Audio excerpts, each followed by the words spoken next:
Good evening, ladies and gentlemen, and welcome to Week 9 of high school football and home of CHCA Athletics on the Warrior Way Sports Network, and your home for CHCA away Friday night high school football games. We're live from Monroeville, Alabama, home of the Monroe County Tigers, and we are about 21 minutes away from kickoff as the Monroe County Tigers are celebrating homecoming and going through senior night as we speak, and they're taking on the visiting Cottage Hill Christian Academy, your Warriors, and what promises to be an exciting matchup. I'm Chris Brazil, and joined by color commentator Mr. Chad Anderson, and our very own communications director Miss Katie West is on the board and behind the scenes, and it's great to have you all tuning in with us for Warrior football as we are in Week 9, and the Cottage Hill Christian Academy Warriors have secured a 3A playoff spot. So now, Chad, what we're looking at is the opportunity to make sure we hold on to that number 2 seed, which will allow us to host there in the first round of the playoffs at Charles V. Lang Stadium. So, Chad, tell me a little bit. First time in Monroeville at Monroe County High School. What's your initial thoughts as we pulled into Tiger Drive this evening? My first thought was I'm really thankful that this was our last stop, because this really couldn't be a better environment for a high school football game. As we pull in to the stadium parking lot, nothing but wall-to-wall white tents. And so I asked, just what's going on? He said, well, it happens to be homecoming. And this is probably the biggest high school football game party I think I've ever seen in my life. The stadium is great. Everything that they were able to do for us, letting us come up here, has been great. So far, so good, man. This is a really neat venue. Absolutely. When we came here 2 years ago, this is an interesting stadium. Sits down in a bowl, concrete bleachers on both the home and visiting side. Nice concessions on both sides with restrooms. Nice, huge track around the stadium. Just a great venue. And off to my left, you'll see a bunch, tens and tens of white tents with different classes celebrating homecoming. And guess what, Chad? When we was here 2 years ago, it was homecoming as well. And we hope that the Cottage Hill Warriors show up tonight and move to 7-1 on the year and hold on to that number 2 spot in 3A Region 1. Because let me tell you something, we can't take anything for granted. We got 3 more games left in the regular season. Tonight we play Monroe County, of course. Next week we're back at Charles V. Lang Stadium against the Flomaton Hurricanes, as they say up in Flomaton, Alabama. And then we end the season on a Thursday night contest, which we just recently moved a week ago to October the 30th, which is a Thursday night against the St. Luke's Wildcats, as we end that rivalry week and the season there at home, looking to go potentially 9-1, which would be a phenomenal end of the year record for regular season, and we have not done so since 2018 in that 9-1 clip. But Chad, tonight the illness bug has hit the Cottage Hill Warriors. Illness both with viruses and a little sickness, but also a couple guys that were beat up last week. You were on the call against Bayside, so real quick, just tell us your just 30-second synopsis of that Cottage Hill Bayside game. I hate that we were on fall break because it did limit the crowd just a little bit, as both schools, both Cottage Hill and Bayside, that was a top 10 matchup. And your Warriors are still currently ranked in the top 10 Alabama Sports Writers Association poll. But give us a little bit of feedback from that game last week as you was on the call at Charles V. Lang Stadium as a PA address. Now. Yeah, to start off first, to know Bayside came into the game ranked number 2 in the state in 3A. And Cottage Hill was number 6 coming in, ranked in the state. So it was a heavyweight matchup between the two teams. First half, we were in good position there, tied 7-7 at the half. Both teams kind of felt a little like they were feeling it out. There were some nerves, there were some tension in the second half. They drew up some ball plays and were able to score twice in the third quarter. And I think that kind of took some wind out of our sails. But the good news is it's 1 loss on a season of 10 games. we are assured to get into the playoffs. So everything that we have in front of us starting last Friday night is still in front of us. Every goal that we've set before the season is still in front of us. So great game by the Admirals. Can't take anything away from them. They have a lot of great athletes. They played great. Our guys played hard. Unfortunately, we came out of there with a couple of injuries and a couple of guys that won't be playing tonight, but we'll talk about that as we do the starting lineups here in a little bit. Yeah, thank you, Chad. So let's talk about this. Every Friday night, both teams come in with a lot on the line. So here's what's on the line for your Monroe County Tigers here in Monroeville. They're 1-6, got off to a good start by beating Florella in game 1 of the year, but then have dropped the last 6 games. Now, here's the deal. They have competed in those 6 contests, okay? Playing the likes of Hillcrest, just outside of a 1-possession game last week, and so forth. Hung around with T.R. Miller for 3 quarters. But now, it's homecoming. They're going through senior night right now on the field. So they want to put a good show in for their fans here in Monroeville. Now, for the Cottage Hill Christian Academy Warriors, on the other side, they're 6-1. Just the mirror image of 1-6. Like we said earlier, they want to make sure, and we want to make sure we secure that 2 seed to be able to host a first-round contest. But historically speaking, Chad, this is the 3rd time that Cottage Hill and Monroe County has faced off, or shall I say the 4th time, because Cottage Hill owns that of a 3-0 record. And winning every game, not by a close margin, but pretty much controlling the contest. So tonight, historically speaking, 3-0 against Monroe, but we want to make sure that we have not been in a scenario like this year in regards to coming off a loss last week against Bayside, and also in an environment where we already know that we secured a playoff spot. What are we going to do under the lights in Monroeville tonight to continue to get better as we see a couple guys extend, or Coach Jones and Coach Player go to their bench this evening and expand out and have some guys some opportunities that they might not have had this year? Yeah, this is one of those situations where you find out a lot about your team. Like you said, coming off of a loss for the first time, got to figure out how to get the air back in the balloon, get the momentum back. But then also, again, you have to block out the fact that the other team is 1-6. It doesn't matter. Just a couple of weeks ago, we saw Penn State go into UCLA and lose as a 30-point favorite, whatever they were, to a winless UCLA team. So football is an interesting game. It's a lot between the ears. This is where we're going to really find out a lot about our team, specifically in the first half, on how they come out.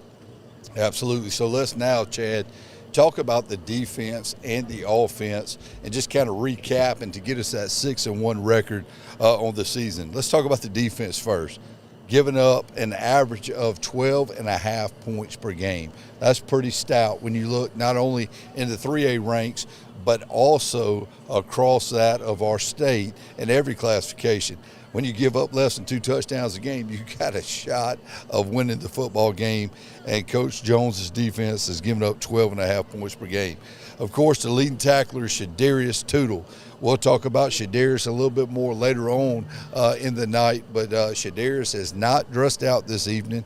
Of course, he came off the field against the Bayside Admirals for a little short stint, banged his knee up, but also he has been bothered by a wrist injury, and of course we see him right now with a orange short cast on his left wrist, hairline fracture in that wrist. But Shadarius made a big decision this week. He was originally committed to that of the Auburn Tigers, flipped to Georgia, and then after being on the Plains this past weekend and seeing the environment there, he has now flipped back to Auburn. But also, he's had a busy week, Chad. You know what else he received earlier this week via the NBC Sports Network? If you was watching and watching our social media pages, on October the 15th, they came out, and Shadarius is a high school All-American. So what a great honor that young man has received, as well as representing Cottage Hill Christian Academy. Also on defense, that's going to put a lot of load on Caleb Metzner, the University of South Alabama signee. He has 65 tackles on the year. But on the back end, J.J. Davis has 54 tackles in that strong safety position where he can come down and fit in the run. This defense, Chad, 18 turnovers on the year, and Kez Thomas on the back end is the leader with 5 interceptions. 27 total sacks. We mentioned Caleb Metzner earlier. Caleb Metzner is the leader and also number 1 in the state with 17 sacks on the year. And, of course, have only given up 100 yards rushing and passing twice this year to some big-time games at Hillcrest as well as Bayside. So talk to me about what you see each and every Friday night with our defense. The first thing that really stands out to you, especially when you talk about the guys that are playing tonight, is our secondary. Man, they are just a menace in run defense. They love to come up and hit. You know, you can always tell when you watch somebody play in their body language whether or not they want to come up and hit or if they kind of feel like they have to come up and hit. Man, our guys, as soon as they see a ball carrier, buddy, it's almost like you see nothing but teeth and grin going right at them because they just get excited to go hit. So it's really neat to see that. They're also great in coverage, man. You know, I get the opportunity to watch the back end of the play a lot, and I see these receivers running and, you know, blanket coverage, Nate Sims, Jaden Davis, just all over these guys. And so the first thing that stands out to you on our defense is our secondary solid. They're all 4 here tonight. We're going to be a little younger or a little less experienced in the stand-up linebacker position tonight and on the defensive line due to injuries. But these guys can go. They can go. They love to hit. You know, hopefully we can do what we did in the first 6 games of the year when we went 6-0, establish that line of scrimmage, hold the line there, and then let the linebackers eat like they have been. Absolutely. So when we sit here and continue to talk about the defense, let's talk about some of our typical and normal defensive starters that are out this evening. Of course, I mentioned Shadarius Tootle earlier. He is not even dressed out. He will not have any action at linebacker, which will allow the other guys to continue to do what they've been doing each and every Friday night as well, and that's garner some more tackles. But Caden Wiggins will slide in at the linebacker role. He's going back to his roots. He played linebacker his previous years as a Cottage Hill Warrior. Of course, he's done a good job opposite of Caleb Metzner at defensive end, but he'll be at linebacker. And then also Cohen Perea is going to be limited in his activity at linebacker tonight. And therefore, with that, we're going to have the opportunity to see Ethan Womble get a start at outside linebacker, possibly Trevor Thomas at that position, depending down on differences of coverage scenarios and whatever the call might be by Coach Jones there. But, of course, you'll have Connor LaShore, who is at outside linebacker as well, with Caden Wiggins in the middle. Also on that defensive front, we talked about it a little bit, A.J. Green is out this evening as well, so we have a mix-up there. So we'll have Caleb Metzner at defensive end, and then the defensive tackles will be Josh Williams and Tyler Cochran. Tyler Cochran, of course, is no stranger, who has, of course, played a lot of snaps for the Warriors, both on the offense and defensive front. And then, of course, Josh Williams will have his opportunity tonight to show up and shine as well. But we're going to pause just for a second as we get ready for the national anthem, as we're inside 9 minutes here at Monroe County High School.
Great job by Monroe County there in the playing of the national anthem. As we start to wrap up our defensive talk before we slide to the offense, you might ask where 8th grader Josh McCants is this evening. He will be playing opposite of Caleb Metzner at that defensive end position as Caden Wiggins slides to Mike linebacker. Now, offensively speaking, Chad, it's been fun to watch our offense as we move forward this season, averaging 34 points a game, rushing. Caden Wynn is leading there in the rushing effort because the Warriors have put 1,720 yards on the ground. But Caden Wynn is the leader with 647 of those rushing yards. Shamar Tootle has thrown for 1,450 yards in the air, and his number one target, of course, has been Caleb Metzner with over 500 yards there. Colt Walter has done a tremendous job up front with 28 pancakes on the year. And, of course, Caleb Metzner is the touchdown leader on offense with 10 total touchdowns. So even though we might see a little bit of difference there up front with Tyler Cochran getting a start at tackle in the replace of A.J. Green, I think one of the goals here this evening will be able to establish the run as always, which will eventually open up the pass. So, offensively speaking, Chad, tell me what you have seen as we have embarked on seven weeks of football with Cottage Hill this year. Well, so you start with the identity of this offense. It's spread power offense. Okay, they spread the field out, typically with 4 receivers, 3 to one side, 1 2 by 2, but then they have zero, Caden Wynn, who I call the bus, who's just a load at running back. And the identity is typically to get the ball out of Shamar Tootle's hands quickly out to those outside receivers. There's a lot of screen action, a lot of quick passes, a lot of quick slants, and that tends to soften up the middle of that defense, that front 7. Then they will run Caden Wynn up the middle and really just wear him down. So this offense is really dynamic when it's hitting on all cylinders. Our guys love to run those slip screens. Then when you defend those two things, you have Caleb Metzner running down the field. He can get 5 to 10 yards behind the secondary, has done it many times this year. He's a touchdown machine on that go route. So the offense is well balanced, man. You know, they typically run and pass for about the same amount of yards per game. You don't see any of those crazy games where you throw for 300 and run for 50 or vice versa. Typically, it's a very well balanced offense, and I would expect to see the same tonight. Yeah, as an offensive guy myself, I will be honest with you, it doesn't matter how many snaps in a game you get. It doesn't matter if you run the ball 30 times and only throw it 10, but what you want to be balanced is the amount of total yardage of each, just as you mentioned there by the Warrior offense. So as we recap the defense and offense, our offense ranks number 11th in the state in Class 3A, and our defense is the number 4 ranked defense in the state in 3A. So our captains are getting ready on the field this evening. And, Chad, I'm going to turn it over to you for tonight's captains as they march out to midfield. Yeah, starting out, so 6, Caleb Metzner. You know, he's just been a key player all year this year. 7, Travis Smith. You'll hear his name a lot. He loves to catch that screen pass and get upfield. 5, Trevor Thomas, big wide receiver, super tall. And then, of course, freshman number 10, Aaron Ward, who I have coined as our Percy Harvin type player. He can get the ball in space, Chris, and take it the distance any single play. And let me tell you something. Over the 7 games, whether it's the first play, I think it's been 5 times in the season, the first play, or the other 2 times it's been the second play, is we always try to get Squirrel, a.k.a. Aaron Ward, number 10, the freshman, on the edge with a speed sweep, and we'll see if that's going to hold true tonight as well. As captains are walking to midfield, Monroe County will be wearing the navy tops, the white pants, and the gold helmets with the MC logo on the side as they are representing Tiger Nation and Monroeville. And Cottage Hill, every time we broadcast here with you, they're in the white on white with the navy helmets and the golden chrome outlines as they're of the Warrior Head logo as they're at midfield now waiting on the coin toss. So this is going to be a great game this evening. Before we get to the coin toss, as the Whitecaps talking to captains at midfield, and Captain Chad Anderson is looking there to see who's going to win the toss, I want to give a shout out to our younger football programs. First, let me talk a little bit about our YDL, our Youth Developmental League 3rd and 4th grade tackle team. They finished their season this week with their 6th win. They finished 6-2. Appreciate Coach Josh Walters and all our 3rd and 4th grade football team.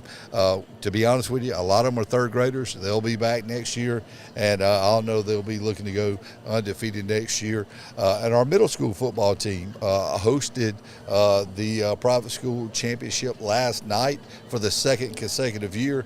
We came up a little short, but that's good to see that our numbers at our middle school and the way they are competing each and every time they go out is developing, because I cannot say enough about the 70 football players in our program, 7 through 12, and that's a great job there. So, Chad, I'm going to turn it over to you. Coin toss, what we got? Cottage Hill wins the toss, has elected to take the ball, which I love that. And honestly, we have such good playmakers that can take it the distance so quickly. You could really set the tone with a quick touchdown here. I love that we're taking the ball. And then also let's paint a picture a little bit about what we're seeing in this really cool environment. So as Chris described earlier, the field is down in a bowl. The parking lot is 10 times more full of people than the stadium is. Everybody's kind of making their way from their parties. When we say that the parking lot has tents in it, don't picture a 10 by 10 little small tiny tent from Academy Sports. These are like the kind that you rent from a professional. Yes. The entire parking lot is full of these fair quality tents with lights and food and people out there. There are so many folks out there, and it's just a great party atmosphere. Absolutely, and the Cottage Hill Christian Academy Warriors took the field first, followed by their cheerleaders. I want to give a shout out to our cheerleaders. Last week they did something down at the Mobile Convention Center at the Alabama High School Athletic Association regional tournament by winning their regional, bringing home that of a nice trophy, and they have qualified for state in both their traditional and game day. We talked about we got hit with the illness bug. Our cheer coach, Jerry Morley, did not make the trip this evening as well. We wish her well, praying for her, but Coach Shepard has brought our cheerleaders up. They have their pink pom-poms tonight as we celebrate or honor those of Breast Cancer Awareness Month in October. So the pink ribbons and the pink pom-poms, and they're here. And then as Monroe County hit the field, they came out and they actually planted the MC flag on their own 40-yard line, which was pretty cool to see. But we are about to kick off here in Monroeville.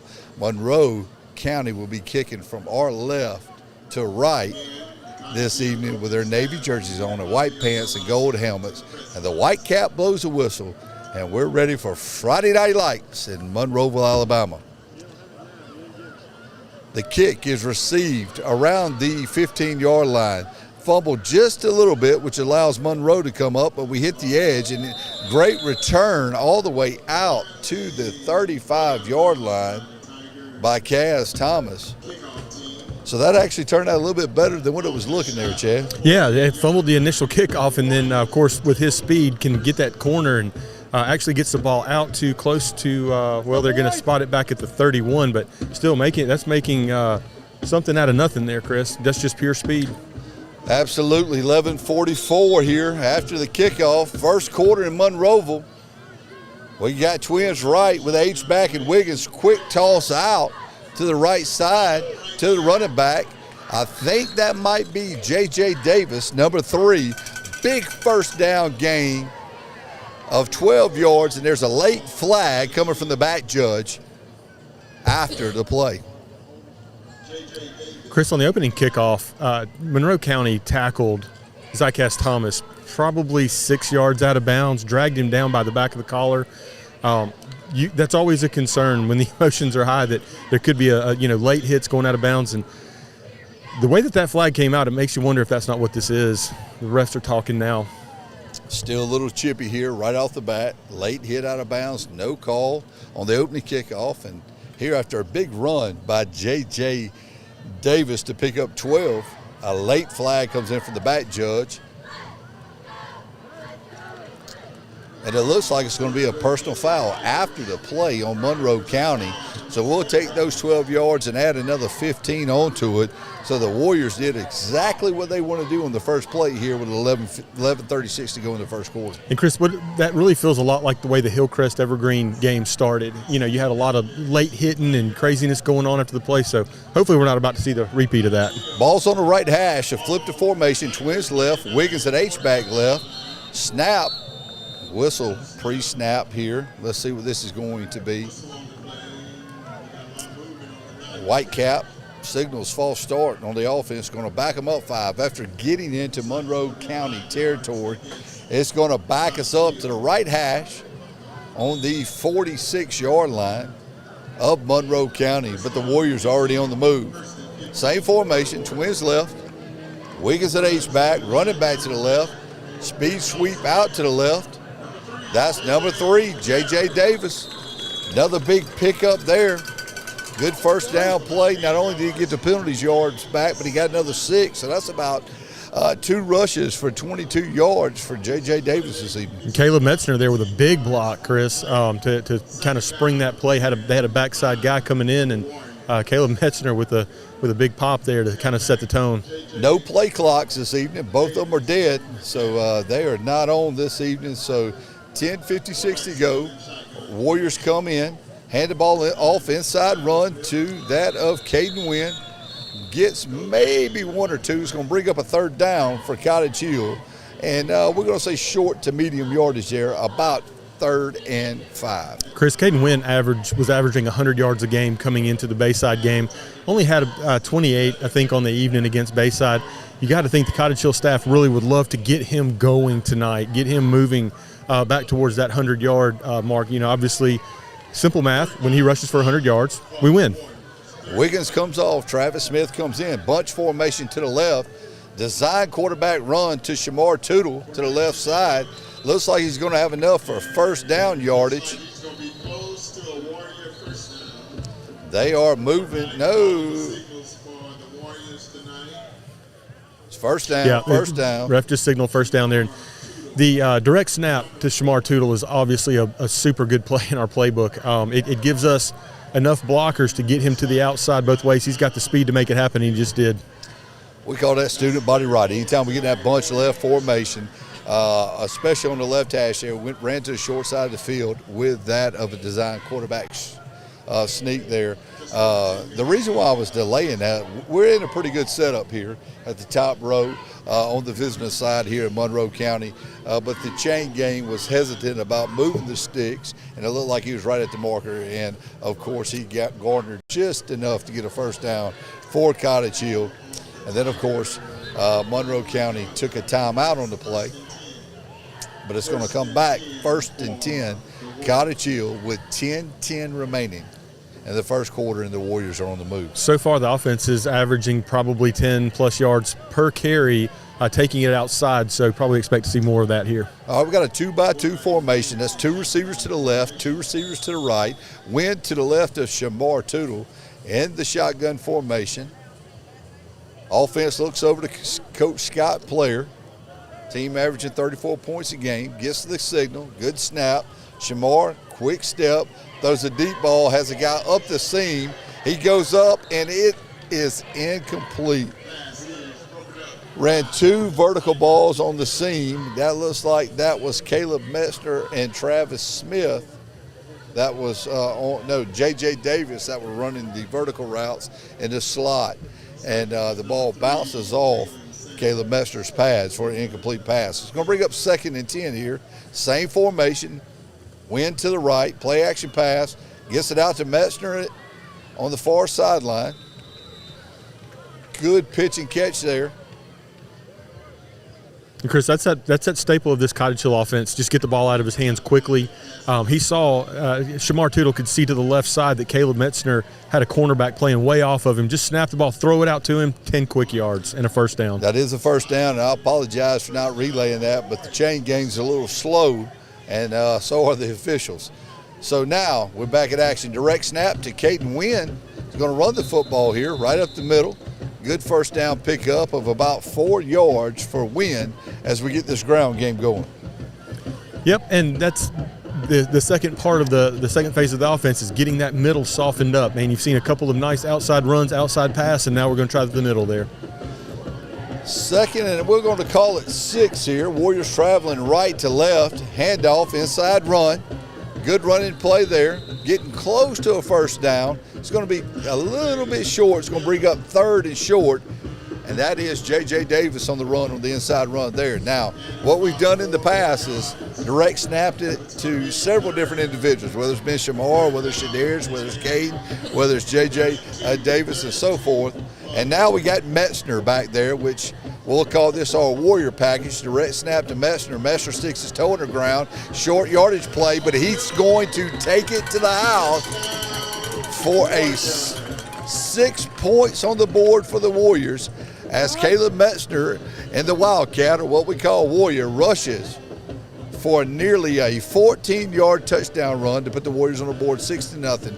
8:50 remaining in the first quarter. Now, we talked about the illness bug going around Cottage Hill.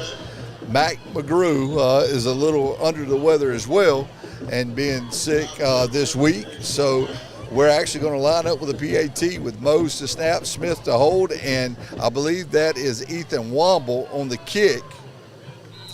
And Ethan Womble pushes it to the right, and the kick is no good. So Cottage Hill leads 6-0 on Monroe County's homecoming in Monroeville, Alabama. We're going to take a quick break, and thank you always for listening to the Warrior Way Sports Network.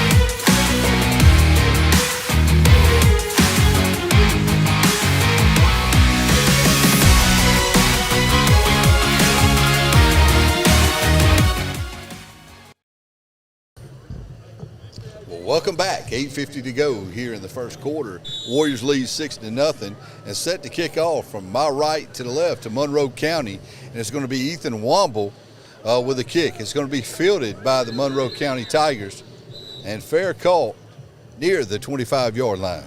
Chris, let's talk about that touchdown play real quick. That was the big heavy formation that we use. We line up two H-backs either onto the left tackle or onto the right tackle, and most of the time this year, we run right behind those H-backs. Caleb Metzner stuck his foot in the ground and decided instead of going left behind those guys, he was just going to go up the middle. He saw that opening and ran. And that's what makes Caleb Metzner elite, man. He can run the ball. He can catch the ball. He can tackle. Just a good football player, man. I can't wait to see him at my alma mater. And he's leading the state in sacks with 17. So let's look at this new defense right here with a couple guys out tonight. Still same defensive front and formation, and there's no difference on the end result, it looks like, because Washington County fumbles a snap and maybe gets back to the line of scrimmage. Yeah, menacing defense as we always seem to have. 53, Josh McCants, big eighth grader, just aggressive, getting in there. Really cool to see Tyler Cochran in on that first play, man. He stuck his face in there.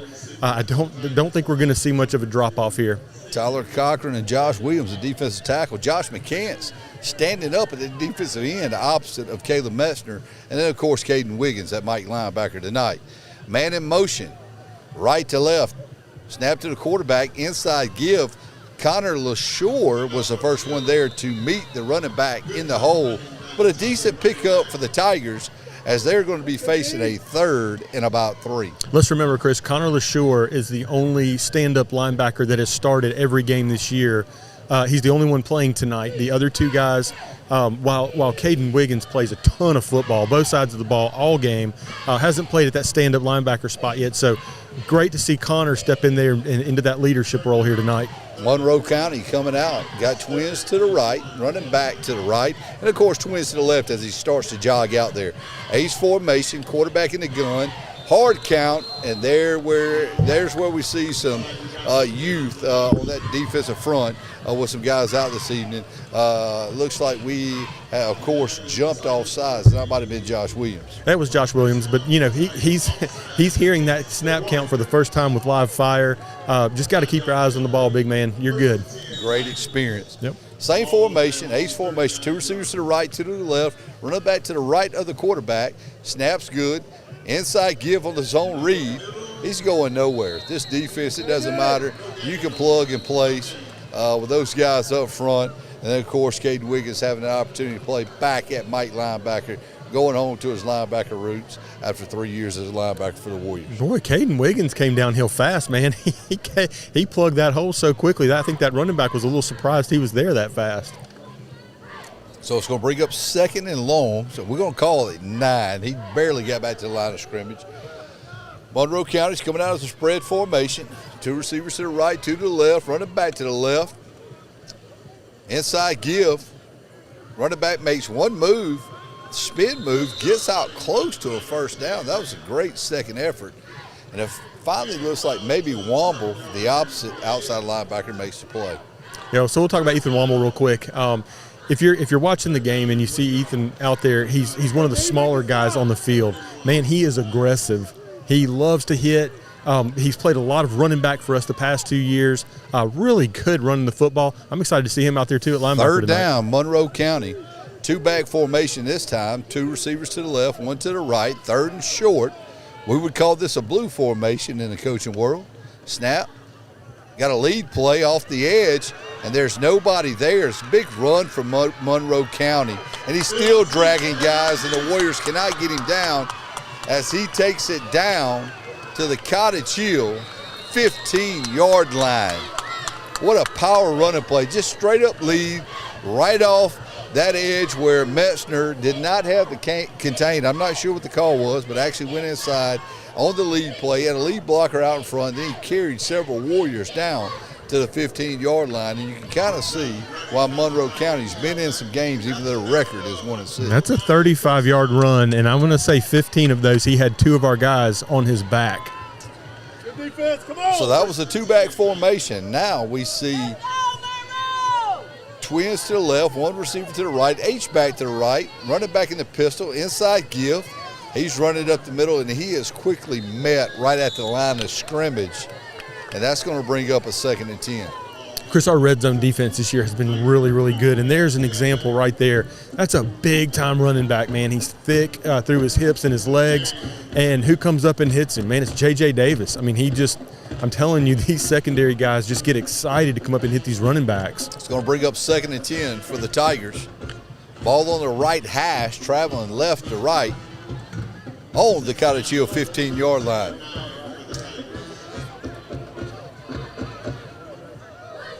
Monroe has only 10 players on the field, and the 11th comes in late.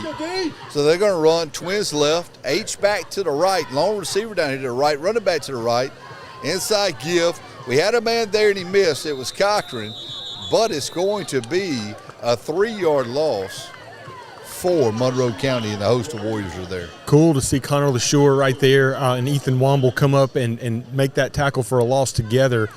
Tyler Cochran really got that play started, though, delayed that running back enough for those 2 guys to get in there and get that TFL. 3rd Game's and going 13. by quick. 3:43 to go in the first. Clock is still running. As I mentioned earlier, no play clocks here, as they have play clocks but no power to them, so they're dead.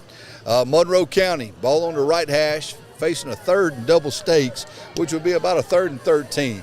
They come out in trips formation to the right, running back to the left. Quarterback looks left. He's scrambling back to the right. Nowhere to go. Throws the ball out of bounds as he was pursued by both Josh McCants and Ethan Womble. Well, Ethan Womble showed some elite closing speed there. Quarterback kind of got hung up on our sideline over here close to us, and here comes Ethan Womble with just those quick feet, man. He's one gear, and it's just go all the time, and he was on that quarterback quickly. Monroe County huddling. It's going to be 4th down and 13 after the incomplete pass. They break the huddle. Looks like they're going to have twins to the left. And actually now twins to the right. So we have a 2-by-2 formation. I'm sorry, the officials are now just getting the game ball back spotted. No ball boys for the Tigers of Monroe. They must be celebrating homecoming up in the end zone. Running back to the right, direct snap to the quarterback. He drops back. Now he's rolling left. He's looking downfield, sees someone, overthrows him, nearly intercepted. Good job, defense. Nearly intercepted by, is that J.J. Davis? Looked like J.J. Davis, and I was watching number 43, Jake Boutwell, in there for the first time in the game, applied the pressure. The quarterback just had to throw without setting his feet, and, almost picked it off in the end zone. Overthrown ball to the receiver up the seam, nearly picked off by J.J. Davis, which is going to be a turnover on downs for the Monroe County Tigers. With 3:09 to go in the first quarter, your Cottage Hill Christian Academy Warriors lead 6-0. Now the offense comes out. Trips formations to the right. It looks like Squirrel, a.k.a. Aaron Ward in the slot. Inside give, though, to Caden Wynn, and that play's going nowhere. Good pressure by the Monroe County defensive front. And I'll be honest with you, anytime you have one guy out on that offensive front there, it kind of messes with the timing just a little bit and so forth, because Monroe County had a great read on that inside run. Yeah, we struggled a little bit on line of scrimmage last week. Colt Walter there with a good block on his play. Trips right, direct snap to Shamar. That's going to be QB sweep to the right, student body right, flushes it all the way out to the far sideline and gets back to the original line of scrimmage, which is going to bring up a 3rd and 10 for the Warriors as the clock's ticking here in Monroeville. 2:22 to go in the first quarter. Well, Cottage Hill was really successful in that first drive with those outside runs. That time the Monroe defense, obviously they've seen it through one drive, so they were able to string that thing out there. Still lucky to get it there close to the original line of scrimmage. Warriors come out, trips to the left, running back to the left. So we could say quads here. It could be a matchup problem. Fake the inside screen to Messner, throws the ball deep up the seam, and that looks like it might be J.J. Davis was turned around. That's Travis Smith. Travis Smith was turned around just a little bit on the play. Incomplete pass is going to bring up a 4th and 10 for Cottage Hill on their own 18-yard line. That's been a play that's worked a lot this year. Shamar takes a snap, pumps the screen over to Metzner, which a lot of times will draw that defense down because you don't want Caleb Metzner to get the ball right there.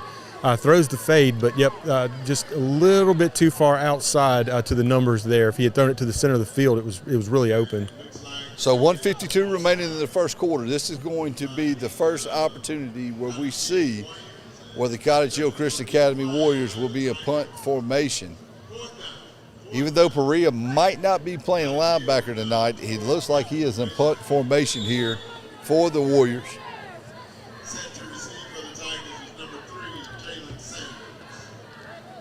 Number 3, Jalen Sanders back from Monroe County out of his own 37-yard line. Looks like maybe Monroe might have jumped pre-snapped and got a head start. Flag on the play. And that's not necessarily a bad thing for us, Chris, as that punt went off the side of Cohen Perea's foot. I can promise you he won't do that on the next one. All sides on the defense. It's going to bring up a 4th and 5.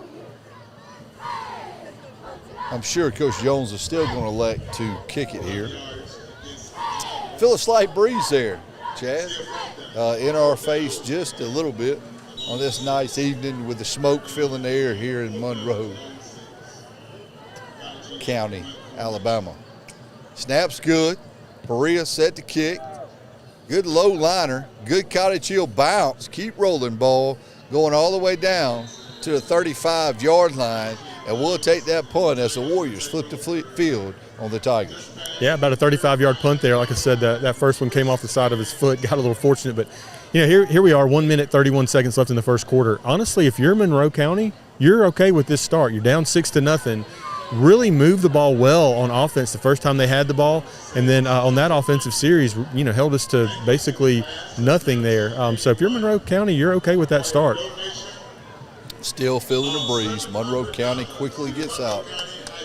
Ready to go on the far hash. That would be the left hash as he going left to right near the 35-yard line with twins to the right. And they're going to be content running the football. And he had some running room and picked up about 8 yards. And he had a lane, Chad. And actually someone caught him by the ankles. and he falls down. And as he's falling down and the whistle blew, he loses the ball. But it's going to be with Monroe's second down and short, and a good first down play for them. Yeah, I have to remember, Chris, Josh Williams and Tyler Cochran, the two interior defensive tackles, making their first start on the season. Monroe County comes to the line, navy jerseys, gold helmet, shining under the lights, running back in the pistol formation directly behind, inside give, and that's where they're going to keep going, and I think that's enough to move the chains for the Tigers of Monroeville. That's going to be a first down for Monroe County. Monroe County on that long run that they had on the first drive saw something. They like to run up that middle, and they are running it right at the middle. Looks like 43, Jake Boutwell checking in right now for number 58, Josh Williams, that defensive tackle position. Less than 40 seconds to go, and the clock is running in the first quarter. Monroe comes out, twins to the right, running back to the right of the quarterback. This is going to be an outside run. He runs right into Caleb Messner, and Caleb Messner sets the edge there for the Warrior defense. And this is probably going to be the last play of the first quarter. Yeah, but, again, like I said earlier, if you're Monroe County, you're okay with the way this game has started. They are going to bring it to the line, Chris, to see if they run a play with 7 seconds left on the clock. Monroe County's twins to the left, one receiver to the right, running back to the left. Monroe tried to get a snap off before the end of the quarter, and they're going to say he did, I guess. Yeah, he didn't get that snap off at all, not even close, but they're going to go ahead and give him the play, and that's going to be a gain of 10 for them to end the quarter. There's no way you got that. Not even close. Not even close. There was a full second from the horn to the snap. Your Cottage Hill Warriors lead Monroe County 6-0 in Monroeville, Alabama. We're going to take a quick timeout with them as we come back, as Monroe County's on the move to start the second quarter. Thanks for listening to the Warrior Way Sports Network.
Welcome back. Start of second quarter. Monroe County traveling right to left across midfield in the Cottage Hill territory on third and short. It's going to pick up the first down. We still question that last play at the end of the first quarter, Chad, whether or not he got the snap off before time expired, and of course the officials did so, and they're going to move the chains right here. First down, Monroe County Tigers. Chris, it's one thing if they didn't have a horn that sounded at the end of the quarter. You can kind of understand. When the horn sounds and then the ball snaps, typically they didn't get it off, but that's okay. Well, the horn sounded like a tugboat coming down the Intercoastal down there at the wharf in Orange Beach, so we know when the horn sound. But anyways, Monroe County's going to pick up the first down in Cottage Hill territory on Cottage Hill's 40-yard line. Got twins to the right, H-back to the left, direct snap to the quarterback, taking a play out of the Cottage Hill playbook with a quarterback design run. He tried to cut it back up the middle, but a host of Warriors are there. Minimal gain for Monroe on first down, forcing a second and long. You're seeing the majority of their plays, though, Chris, go between the tackles. They see something there that they like in those matchups up front. We've got guys that have shuffled around, moved around, two guys making their first start in the interior defensive line. So Monroe County is going to continue to pound on that inside. Looks like there's been some adjustments to the Warrior defense up front. Looks like that might be Chase Mose and that Josh McCants back inside at defensive tackle. Snap to the quarterback, inside give, good zone play. Monroe County's offensive front did a good job. You can see it from where we were standing. Good zone blocking there up front for a decent pickup on second down. Still going to bring up third and medium here for the Tigers. Connor LaShore standing up strong, man, eating up in that middle. Our defensive tackles, bringing Chase Mose in, tells you that the coaching staff wanted a little bit more beef on that front end. Rotating guys up front. This is a great opportunity for guys to play. 10:04 to go before half. You got trips to the right. That's three receivers to the right, far sidelines for the Tigers. Running back to the left. Fake handoff. He's going to pull it on the zone, get close to the first down, maybe a yard short. So it's going to bring up a decision right here for the Monroe County Tigers as they are in Cottage Hill territory and driving my right to left all the way down to the 33-yard line. Great job by 72 Tyler Cochran, able to shed his block, make that tackle before he could get into the secondary, bringing up a big 4th and 3. Our defense really needs to get a stop here. We'll call it a 4th and long 2 here, Chad. 9:22 to go. This will be a big win for the Cottage Hill defense to turn them over on downs for the second straight possession. Quarterback snap, high snap, inside handoff, running back finds a seam as he kicked it out outside the tackle. And that's a big pickup, Chad. That's about a pickup of 15, 16 yards for the Monroe County Tigers. Yeah, and the feeling that you get on defense with Cottage Hill right now is they're trying to figure out this front four. They're shuffling bodies around. They're bringing some new people in, changing some people out. Chase Mose coming in and off the field. Chase Mose really good on that offensive line for us. So Cottage Hill really trying to figure out on that front end there right now. 6-0, Cottage Hill still leads. 8:48 to go. Monroe County on the move. Trips right, running back to the left of the quarterback. Single receiver down here to the bottom. Pre-snap penalty. It's going to be a false start on Monroe, which is great for us and the Warriors to backing the Tigers up. Yeah, Chris, and I'm watching a little scuffle down here on the near side. The jersey's a little twisted. I believe that's Jaden Davis getting into it a little bit with that receiver. That happens a lot when you have run play after run play after run play because those receivers are just going out and hitting those cornerbacks. Those cornerbacks get sick of that, man. They want to cover somebody. And so a little scuffle there. Jaden Davis has a great year at corner for the Warriors. He is substituted now by Gavin Maddox, who's going to be on that island because he has no help over the top. And direct snap to the quarterback. And just as I said, he's going to a corner route, and it is overthrown. That was an island right there. Gavin Maddox, a one-on-one with the Monroe County receiver there, trying to run a corner route. Gavin did a tremendous job, but the Monroe County quarterback overthrew the receiver there. I'm going to give credit to the offensive coordinator there for Monroe County because he saw it too. One-on-one here at the near side, just bringing in somebody fresh. You know, maybe they're not warm. It's the first play they've played in defense, and you go right at them. You see it all the time, and that was the right call. Just the pass was a little off there. 2nd and 15 for Monroe. 8:19 to go before the half. Cottage Hill leads 6-0. You got twins to the left, two running backs in the backfield. A bad snap right through the quarterback's hands. The ball still on the ground all the way back at midfield. We got it. Yep, we got it. And Cottage yes, Hill sir. dodges a bullet in a huge drive by Monroe County and takes advantage of the miscue, and the snap went all the way back 25 yards, Chad, all the way to midfield. And Cottage Hill forces yet another turnover on the season and is in business against the Monroe County Tigers. That's a big break. You know, you kind of felt like Monroe County could just run the ball for nice little chunks there on that drive, and we were kind of having a hard time stopping it, man. And what a snap. Holy cow, that thing had some velocity on it all the way out to midfield. Well, the Warriors are going to come out, getting ready. As you have Aaron Ward in motion, and there it is, the pop pass there on the speed sweep. Aaron Ward tries to get the edge, but that's a pretty good first down gain of 5 yards by the freshman, as we've seen that play a time or two as we start a game. That's the first time we've seen it this evening. Aaron Ward's a player you got to get touches. I mean, even if you just have to figure out where to stick it in on the offense during a drive, he's got to touch the football. He's really one play away from taking a distance anywhere on the field. 7:41, clock's ticking, 2nd and 5 for Cottage Hill. Ball on the right hash. Ward goes in motion again, left to right. Shamar puts it in his stomach and pulls it on a power up the middle. Gets close to the first down. It's going to be 3rd and a long one for Cottage Hill. Good job clearing the middle out there by Brody Simmons, man. Great block by him, opened it up there. Shamar Tootle, no reason to give that ball off. Just take the yardage and set up a really 3rd and short. Obviously, you have 2 downs to get this. So here comes the meat for the Warriors. You know this is going to be our Warrior formation, which is our heavy package. Why not go to it? It looks like Metzner's going to be back in the gun. 3rd and 1. We scored on this from 16 yards out earlier. Direct snap to Metzner. He sticks his toe in the ground. Not only did he get the 1, but let's go ahead and add another 7 to it. 8-yard pickup for Metzner. 1st down, Cottage Hill. That's a forward initiative, 1st down. Move those sticks, baby. That's a play that we run very effectively, whether it's Shadarius Tootle in there, who's obviously injured this game, Caleb Metzner. Our guys just do a great job blocking on that play. We're staying in the heavy package. All we're going to do is just rotate a different guy back there getting a snap. And this is going to be J.J. Davis, and Monroe County has nothing to do with it as they stuff it right at the line of scrimmage. And we maybe lost 2 yards on that play, Chad. Yeah, their linebacker came downhill, man. That was a vicious hit. You know, that looked like number 1 from our team coming downhill and making that hit. Let's go, guys. So this is going to put us in a 2nd and 12. Same formation. We're staying with the Warrior package, heavy formation, but now we got Metzner back in. Metzner's going to get the snap. He's going to fake it to J.J. Davis. He's going to take it back out to the left. Good pickup of about 6 yards on Metzner there as he faked the speed sweep to Davis and took it around left edge. It's going to bring up a 3rd and manageable now for Cottage Hill as it's 5:42 to go before halftime, and the Warriors lead 6-0. Chris, when Caleb broke left, he was one-on-one with that defensive end. And if he wasn't an elite athlete, that defensive end would have had him dead to rights. But as it was, Caleb won the battle there and ended up picking up 6 or 7 where he could have lost 2 or 3. Great play by Caleb. Timeout on the field for an injured Tiger.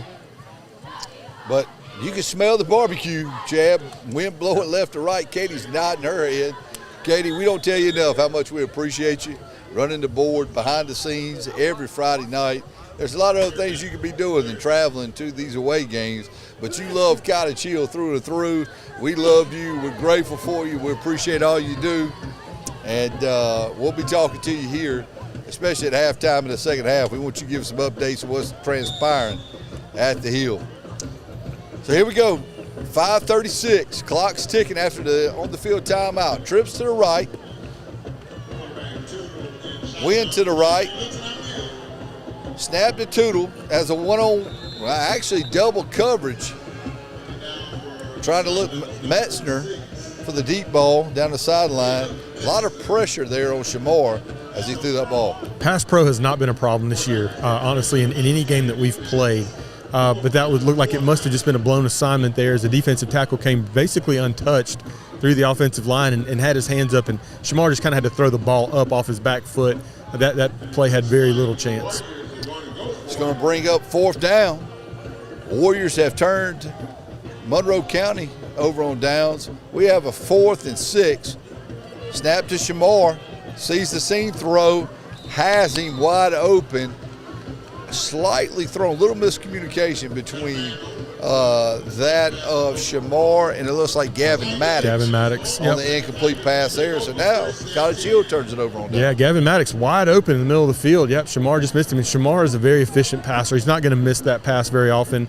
Just missed it that time, and looks like they'll take over on about the 32 there, Chris. What we're seeing, Chad, is a situation where we had this hot start of 6 wins in a row. And you go back, let's talk about playing the big top 10 matchup last week at home against Bayside. The week before that, top 10 matchup at T.R. Miller, okay?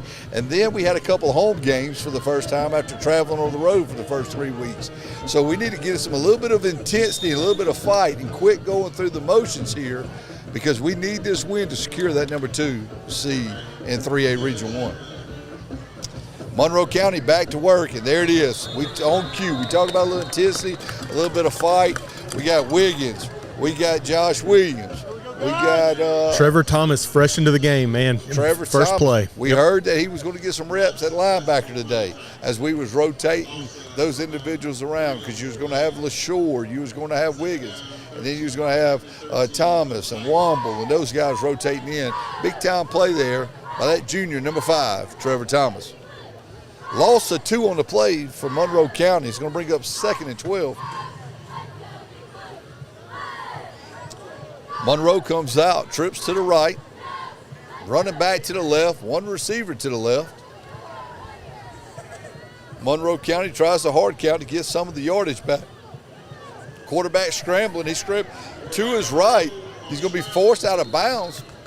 He might have lost a yard there, Chad. He did. That's going to be a sack for Caleb Metzner, it looks like, depending. Yeah, they did. They spotted it back. So Caleb Metzner running him out of bounds there. You know, it's kind of hard to get in the flow of the game with no play clocks. Now the play clocks has got juice. We got a play clock with power down in the end zone to my left, which would be the south end zone. If my direction is right, Magellan. That's south, right, Chad? That would be south, yes. Thank you. But it's not working. It just has power to it. So here we go. 4:16 before half. Cottage Hill leads 6-0. Trips to the right. Running back to the right. Kind of in the pistol formation. Just offset a little bit. Inside give. They've had some success running the ball up the middle. And they do on that play right there. Getting back to the original line of scrimmage. Still 10 yards to go.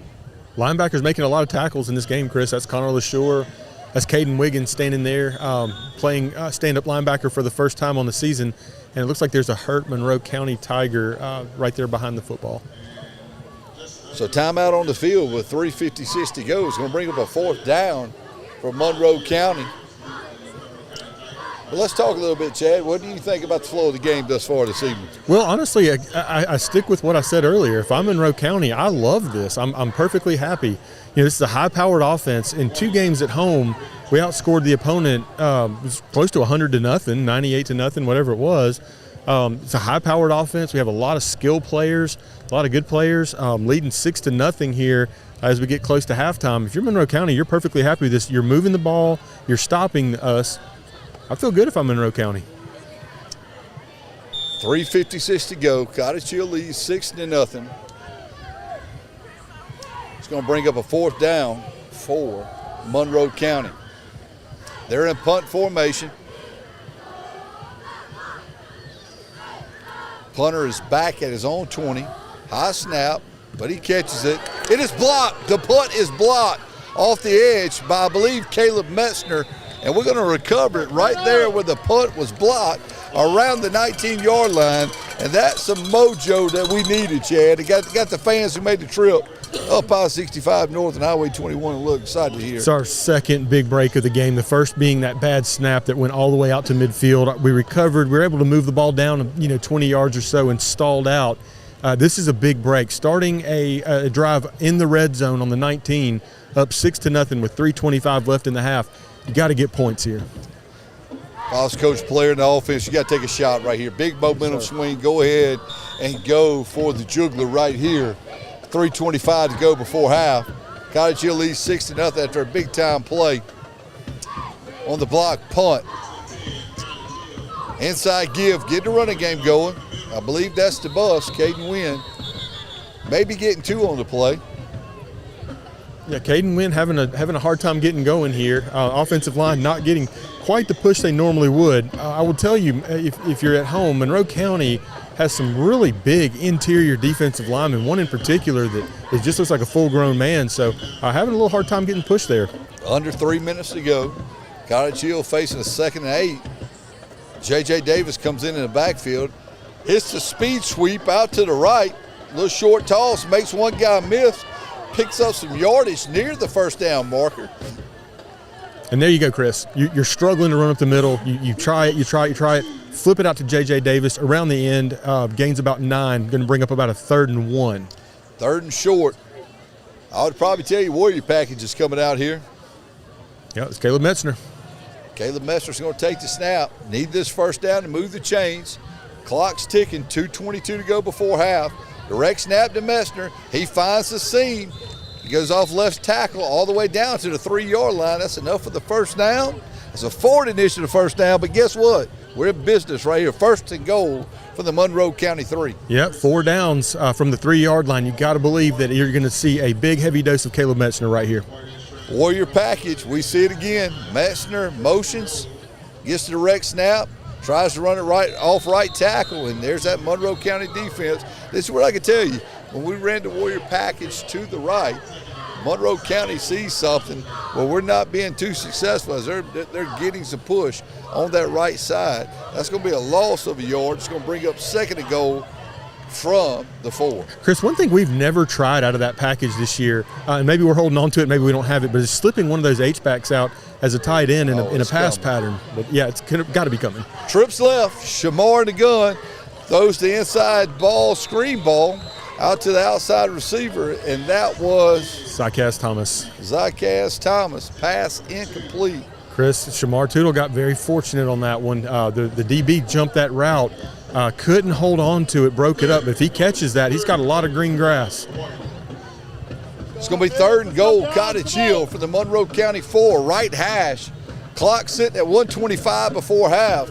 Warriors lead 6-0. We need to punch this in right here, Chad. Got tight formation, twins to the right, twins to the left. Shamar in the gun, looks, got plenty of time, flushed out, and he's going to take the sack near the 19-yard line, all the way back to the 19-yard line. Clock's running, 1:10 to go. It's going to bring up a 4th down. Cottage Hill, and as I mentioned earlier, McGrew is out this evening. And it's going to be forced Cottage Hill to run an offensive play with 55 seconds remaining.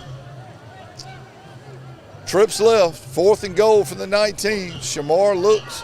He's going to roll out to the left. He's going to run. He sticks his toe in the ground, makes one guy miss, makes the second guy miss, then eventually runs out of bounds near the 7-yard line. It's going to be a turnover on downs, of course. Yeah, Chris, that's a couple of plays there where you'd like to see Shamar on that 3rd down, throw it away, live to play a 4th down from the 5-yard line. And then on that play, it's 4th and goal from the 19. You just got to throw it into the end zone and just hope something good happens. On that play, Shamar runs it out of bounds at the 10, giving Monroe County back the ball, 1st and 10 with 42 seconds left in the half from their 10-yard line. For whatever reason, which we talked about some of those reasons earlier, Cottage Hill leads 6-0 on the road at Monroe County's homecoming. 42 seconds to go before the half. Game's been going pretty quick. We're just now at the 7:45 p.m. mark. Monroe County hits the edge, runs, running back, reverses field, sticks his toe in the ground, takes it all the way back across the field. My man from Monroe County ran 75 yards to gain 2 left and right, but had an opportunity there to make a couple guys miss, a couple Warriors miss. He broke a tackle by everybody on the team, basically, on that play. Clock's down to 13 seconds and running before halftime. I'm not sure Monroe County's going to get another play off before half. But what an interesting first half in Monroeville, Alabama. The horn sounds. Cottage Hill leads 6-0. 6-0 against Monroe County and Monroeville, Alabama. We're going to take a timeout because this has been a pretty quick game. As I said earlier, 7:45 Central Time, even in Monroeville. But with the exception of Caleb Metzner's 16-yard touchdown out of the Warrior package on the Warriors' first drive, it's been a quick running clock all night long. 6-0 Cottage Hill at the break. Thank you for listening to the Warrior Way Sports Network. We're going to take a timeout and enjoy halftime. I think Chad Anderson's going to get him a hamburger. We'll come back momentarily.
Welcome back to Monroeville, Alabama, home of the Monroe County Tigers. We're your Cottage Hill Christian Academy. Warriors are leading the Tigers of Monroe County 6-0 in a game that saw Caleb Messner early in the first quarter take a 16-yard rushing TD out of the Warrior package. And, you know, we forced a few turnovers. Bad snap by Monroe County. Cottage Hill recovered it near the 50-yard line. And then we had a block punt where we had it in business in Monroe County territory around the 18, but was unable to capitalize in some points there. But here at halftime, we got about 2.5 minutes to go as Monroe County finished their homecoming festivities. And it's, of course, a great venue. The wind's starting to pick up all across the hill as we sit down in the bowl. Just a great environment. And then as we're sitting here during the break, just having a good time talking, we knew we had a possibility of having a former Warrior football player and a great ambassador to Cottage Hill show up tonight because his North Carolina State Wolfpack are on a bye week after playing Notre Dame last week. Kel Von McBride. Kel, how you doing, man? Good, Coach. Thanks for having me. Absolutely. So tell us a little bit. We know that you were banged up a little bit in the off season, but had a speedy recovery. You got in a couple weeks ago against Campbell. So tell us what it's like being back on the field for the Wolfpack. Just amazing, though, just be able to come back and help my team out as many ways possible, you know, special teams, defense, no matter what it is, just being able to help. Absolutely. We're so proud of you. Every time we see North Carolina State, we always look at the box score or catch you on ACC Network or whatever and watch you, man. I know you're family to me. We love your family. So how's the fam doing? I know I saw your dad a couple weeks ago at Charles B. Lang Stadium, but how's the fam doing, man? Everybody's doing good, you know. Little sister, last of the bunch, just went off to college. She's doing good. Everybody's doing good. Absolutely. So fall break or just a bye week? Just a bye week. Just a bye week. So when you got to report back to Raleigh? Sunday morning. Oh man, that's gonna be a little bit of a. You driving, right? So yes, it's gonna sir. be a little drive. So how long does it take you to get up to Raleigh? 10.5 hours. 10.5 hours. Look, my man's on his bye week, coming to watch his team play. So I know you've been watching this from afar. What do you think about the exciting season Coach Jones and the Warriors are having? You know, I've been watching from afar. It's good to see, you know, Cottage Hill picking it up, you feel me? Coach Jones, it seems like he's been doing an amazing job with the kids, you know, just developing and teaching them. Well, of course, you played for Coach Jones, all right? Of course, he was a defense coordinator a little bit when you played for Coach Pears, but you also played for me, man. You cut your teeth for me. So I'm not going to ask you that question because I know you love Coach Pears, I know you love Coach Jones, and I know you love me. But at the end of the day, man, if you had to put the Cottage Hill blue and gold on one more time, who would you want to play for, my man? I had to say you, Coach. I had to say you. Hey, I don't know if we're breaking any NIL, but I'll buy you a hamburger, a hot dog, or a Coke or something, man. But no, we had some good times. I can remember when you first stepped on campus at Cottage Hill, shaking your hand, looking me in the eye, man. I was like, man, Kel Von's going to be a great individual, great young man, and the Lord has orchestrated your steps. We watched you grow, not only on our campus, but from afar. And we're glad, man, that you took the drive home to watch us a little bit. But definitely, brother, we love you. We're proud of you. We're rooting for you. I'm getting up to a night game next year and watching you play for sure, even if I got to burn a day or two off. But any closing remarks before we kick off this second half, man? I just want to say just it's an amazing program here at Cottage Hill, you know.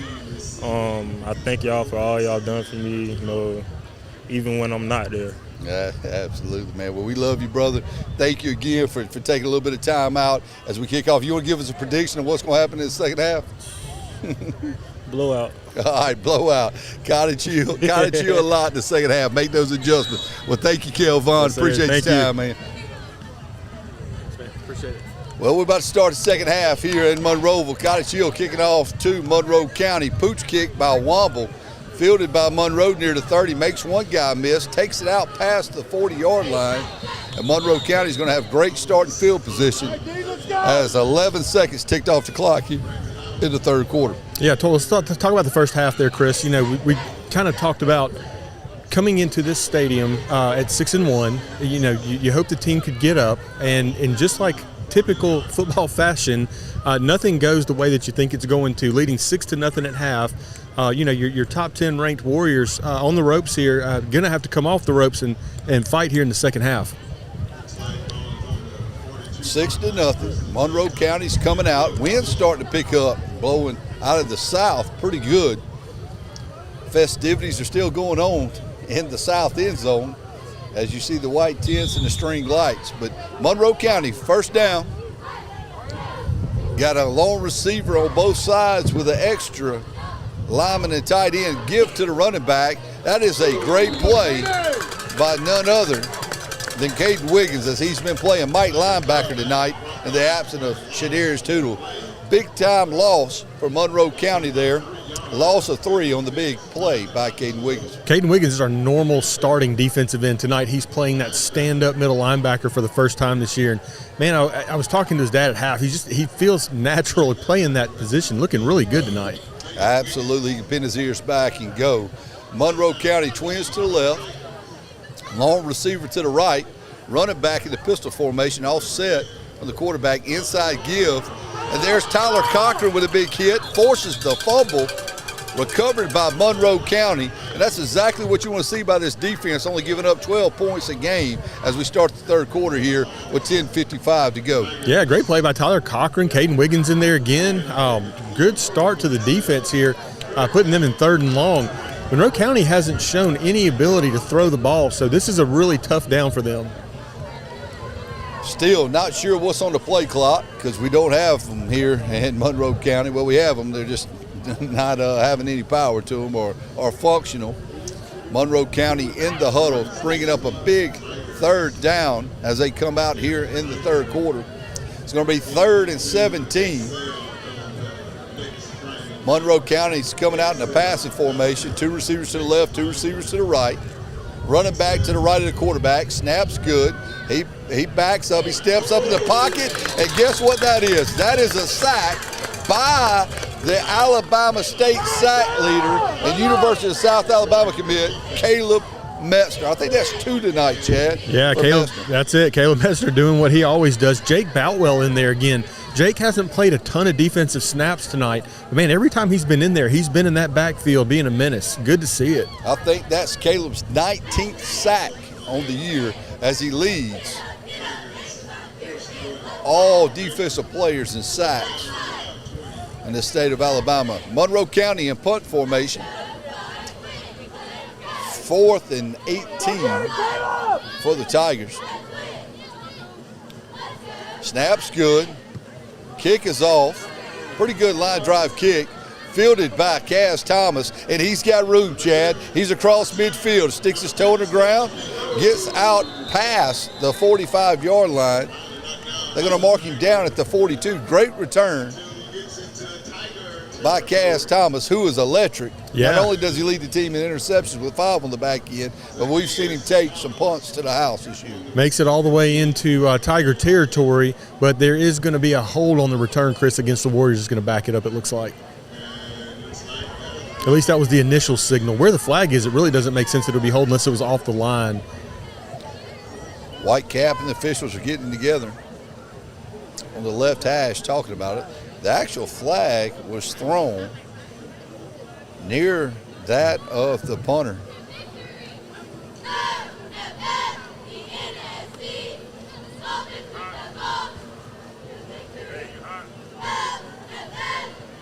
Still trying to sort it out here, Chris. Not sure what the discussion is. The flag happened way away from the return. And, Chris, does it look like Monroe County is going to retain possession here? No? It does. It does. It looks like they're walking up on offense here. Yep. I never saw a signal from the ref. I'm not sure what just happened there, but it looks like Monroe County is going to retain possession on their own 48-yard line. It's 1st and 10. A lot of confusion on the field right now. What I'm getting is it looks like roughing the punter on the play. I did not see it as I was looking at the line drive kick going off. Even though we blocked one who took it off his foot earlier in the game. The Whitecap threw the flag down near the punter after the electric return by Cass Thomas. So a flip of momentum, which is going to bring up first down from Monroe County. And Coach Jones now is coming out to talk to the Whitecap.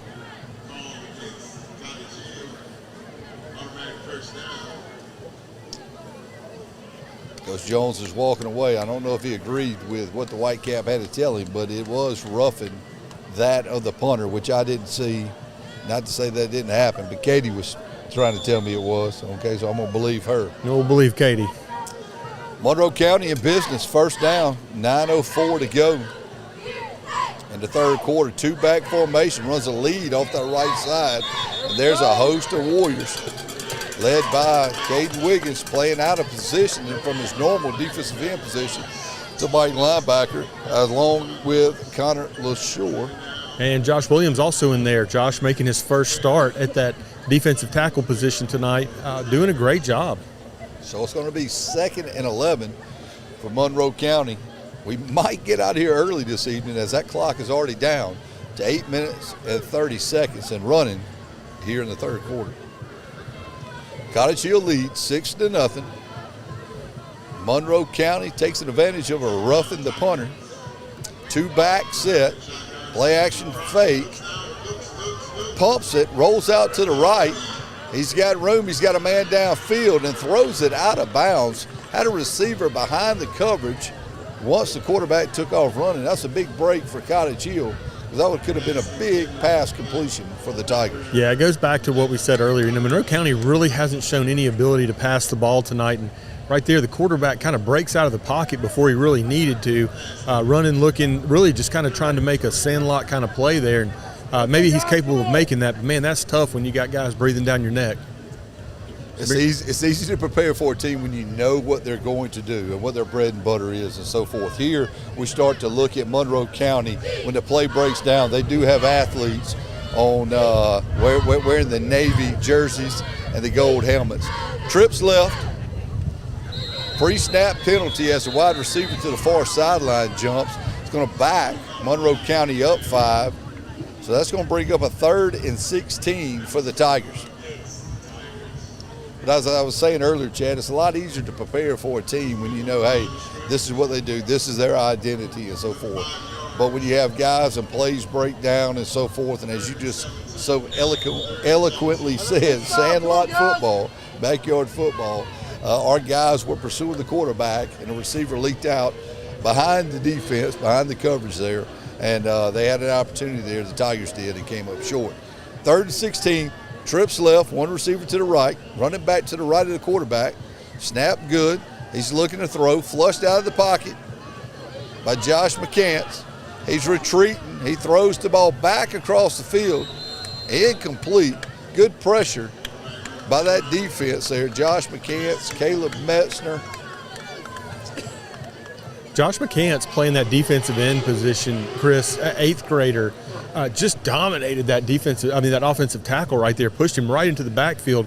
The quarterback was really dead to rights. It turned back into sandlot football as soon as Josh McCants got back there into the backfield. And honestly, if you're Cottage Hill, you're okay with that because they have not been successful on those type of plays tonight. Flag was thrown on the far sideline, picked up and waved off by the Whitecap. Brings us to 7:51 to go in the third quarter.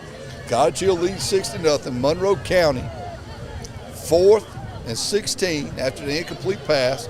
And punt formation, we saw this just 3 plays ago, Chad. Katie, keep the eye on the punter. We're watching return. Hopefully we can get an electric return out of Cass Thomas. Snap's good, punt's off. No one's near the punter, which is good. Punt is short. Takes a good bounce, though, by the Tigers. Rolls out of bounds at the Cottage Hill 33-yard line, where Cottage Hill would take over 1st and 10, leading 6-0 in Monroeville, Alabama. Chris, you still kind of get the feeling coming out of half. I mean, there's only 7:40 left in the third quarter. You kind of still get the feeling that Cottage Hill's sleepwalking a little bit. You kind of hope to see on this offensive possession somebody set the tone, whether it be a big run by the bus or one of these receivers break a slip screen. Then you see a little more tempo as opposed to the more jogging, a little more slower body language as they have right now. Couple interesting scores. Williamson leads Viger 7-6. Baker 16-14 over MGM. We'll get to a few more here after this first down play by Cottage Hill. Inside handoff by the Warriors. That looks like Caden Wynn on the carry. There's a flag on the far side there, Chris. Looks like the refs are going to talk about what's going on there. But some more scores from our guy Brad Newton, who's been awesome all year sending us these scores. This would be Williamson 7, Viger 6. Clark County leads St. Luke's 21-7. Theodore 14, Gulf Shore 7. Daphne and Fairhope tied at 14, and Citronelle LaFleur 10-0 Citronelle. BC Rain is also leading Faith 9-6. And in the 3A Region 1 action, Bayside is up 28-0 against XL. T.R. Miller has the night off, trying to get a Flomaton Hillcrest score, because that is the game to be watching for that 4C, or that 4th team in this region to make the playoffs. Shamar throws a bubble pass out to the left, incomplete. It's going to bring up second down for the Warriors. There was a penalty that backed the Warriors up and negated Wynn's first down run. So when you're asking for that score, is that a page to Mr. Brad Newton? Is that what that was? Absolutely. That's what it felt like, yep. If Mr. Brad Newton could give us a McFadden Engineering Flomaton Hillcrest score, that would be great. Shamar drops back to pass, has a receiver deep on the wheel route, and that's Travis Smith. Travis was forced out of bounds by the corner right here in front of us. It's going to come up short and incomplete with 6:54 to go, and a big third down coming up for the Warriors to try to get some momentum going on offense as we face a 3rd and 15. Chris, that play had no chance. There was double coverage down here. Travis Smith pinned to the sideline. It looks like we're just trying to be a little impatient here. Trips left. Shamar in the gun, steps up, rolling to his left, sticks his toe to the ground, makes one guy miss. He's got some room on that far sideline. He's run out of bounds over there against the track. And it looks like based on the spot it's going to be a little short, maybe 3 yards short or so. This comes up a little bit short after a long scramble. There's a flag on the far side, Chris. It's really hard to see from our angle the way the lights hit it, but there is a flag down way back around the 30 or so. That's a false start on us. It's going to back the Warriors up after a big run by Shamar Tootle. 12, 13-yard gain is negated by the illegal formation by the Warriors. It's going to bring up 3rd and about 3rd and 20. Yeah. 3rd and 20. 3rd and 20.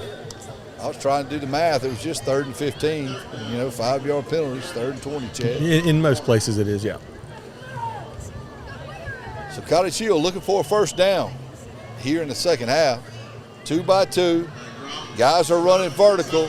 Shamar lets one fly. Mester's over the top, but just out of his reach as we were going with the wind there. Like that pass caught the wind a little bit, and he overthrew Messner. It's going to bring up a 4th and 20, and here comes the punt team. And as we said earlier, Perea punted in the first half, but he's not playing that linebacker position. Little shoulder stinger from last week. So we wish him well to a speedy recovery. But the defense was holding their own, pitching a shutout through 2.5 quarters. And Perea's in the punt here on 4th and 20. Chris, and again, Metzner behind the defense. How many times have we said that this year? Absolutely. Good snap. Perea's punt, end over end, high, hanging up with that wind. Hits near the Monroe 40, takes a generous Cottage Hill bounce down to Monroe's 32-yard line. 5:57 to remain in the third quarter. Cottage Hill leads 6-0 on a cool, breezy night here in Monroeville, Alabama, as the Tigers are celebrating homecoming. Chris, this is anyone's game, and on that drive, I watched Monroe County. I watched their body language on defense, and when we had that false start, man, they were all doing the false start motion, pointing backwards, moving us back, and our guys kind of standing around with their hands on their hips. We need something to happen here to get a little juice. Hey, maybe a little defensive touchdown. I'm going to go ahead and call it right here. That'd be great.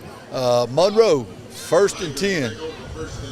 On their own 32, left hash, two receivers to the left, two to the right. Quarterback steps back. He's flushed out. He's coming to the short side. After a gain of 3, he's flushed out of bounds. It's going to bring up 2nd and 7 for Monroe. That's number 5, Trevor Thomas, back in the game at linebacker, forcing him out there. Of course, Josh McCants. So cool to watch Josh McCants. He's made plays all year in the backfield. Josh McCants plays the defensive tackle position typically. Tonight, forced to play the defensive end position due to some injuries and some illnesses on the team. But he's a guy that is in 8th grade, makes plays in the backfield. But the best part is watching him make a play 15 yards downfield. I mean, the guy just doesn't stop. Got a high motor, and guys, he's just an 8th grader. Looking for him to be in that blue and gold for another 4 more years. Monroe County 2nd and 7. Seems like it's taking a long time in between plays here, but they got an empty backfield. Trips left, 2 receivers to the right, direct snap to the quarterback. He's on the move, gets it out, close to the 1st down. They're going to say he's just a tad short. I see a one. I see a one finger up. Yep. He had 3 up at first, and he changed it to a 1. They're going to move the chains here in Monroe. 1st down, Monroe County. And that was not a play where they tried to fool anybody. That was a direct snap to the quarterback, although it was a receiver in the backfield playing quarterback, Wildcat formation. They knew what they were going to run, and they sure did it. Spread the defense out, 5 wide, direct quarterback run. The starting quarterback's back in now. Twins to the right, H-back to the left, 1 receiver to the left. Running back offset in the pistol. Inside give. They've had success on this play all night, running up the middle. And they do again. Big 10-yard gain or close to a 10-yard gain.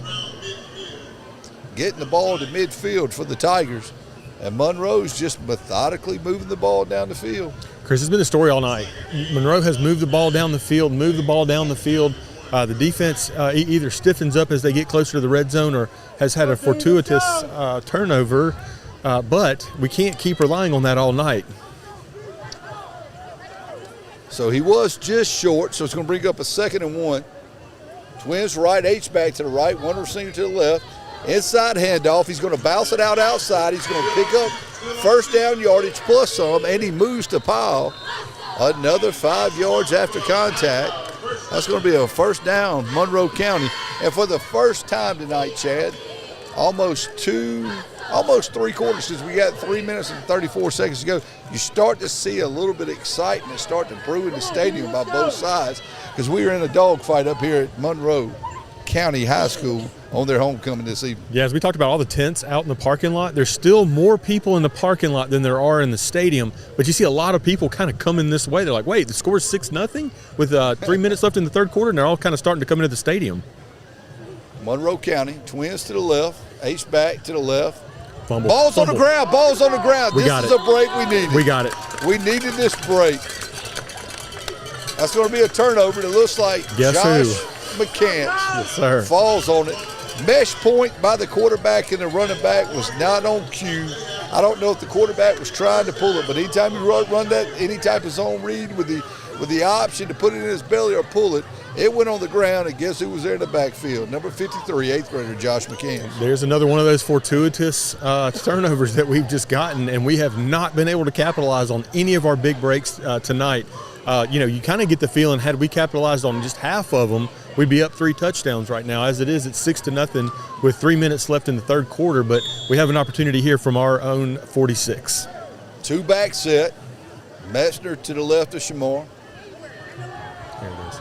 Swing pass out to the left right there. Is that Aaron Ward? He's got some room. That's going to be a good 1st down pickup of about 9 yards. I love the 2-back set, traditional blue set with Metzner and Wynn or Metzner and J.J. Davis. We threw the quick bubble out there to Aaron Ward. That's a big 1st down pickup of 9 yards. Going to bring up 2nd and 1. Yeah, if you're Cottage Hill, however you have to do it, you've got to get 10 some touches. He was not as effective coming out of the backfield earlier, so they pitch it out to him that time, get the ball in his hands, quick 9 yards. Staying with the 2-back set, Twins to the left, 1 receiver to the right. Going to run lead play, give to Metzner, and it is met by that defensive line of Monroe County. Chris, you kind of get the feeling that we've really been not dominated, but certainly beat up front for the most part tonight. And you don't know if it's because of their size on that defensive line, if it's because, our guys maybe came in here thinking that we would just push them around. But their lines, both lines of scrimmage, have really held up well against us tonight, both sides of the ball. Got a lineman out this evening, A.J. Green. So also mixing that up with cohesiveness and communication and so forth. So it's going to bring up 3rd down and 3 after a loss on a play. Direct snap. That's going to be J.J. Davis. He tries to go to the right. And every time we run the Warrior package to the right, Monroe sees something there. And we're going to lose 3 yards on that play, Chad. Yeah, sure. And that is a predictable play there. When we line up the 2 H-backs on that side, we're pretty much coming that way. It worked in the first couple of quarters, but now they've seen it enough that they know that's where we're going, and they just completely sell out on that play. I'm not sure we got a fake punt in the bag, but this would be a great time to run one at midfield, 4th and about 7. We're in punt formation. The snap to Perea. We're just going to flip the field. That's a great punt. He punts it back. The receivers all the way back to the 10-yard line, but does a really good job. The punt was great, out kicking the coverage there. He gets a 20-yard return all the way out to the 30-yard line, and that's where Monroe County is going to take over with 1:35 remaining in the 3rd quarter. Cottage Hill still leads 6-0. Good tackle there by 16, Connor LaSure.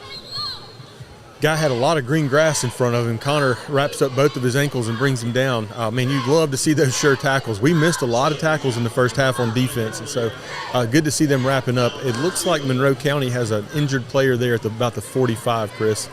Monroe County has a player down, 1:35 to go in the 3rd quarter. Cottage Hill leads 6-0. We're going to take a timeout right here. Thank you for listening to the Warrior Way Sports Network.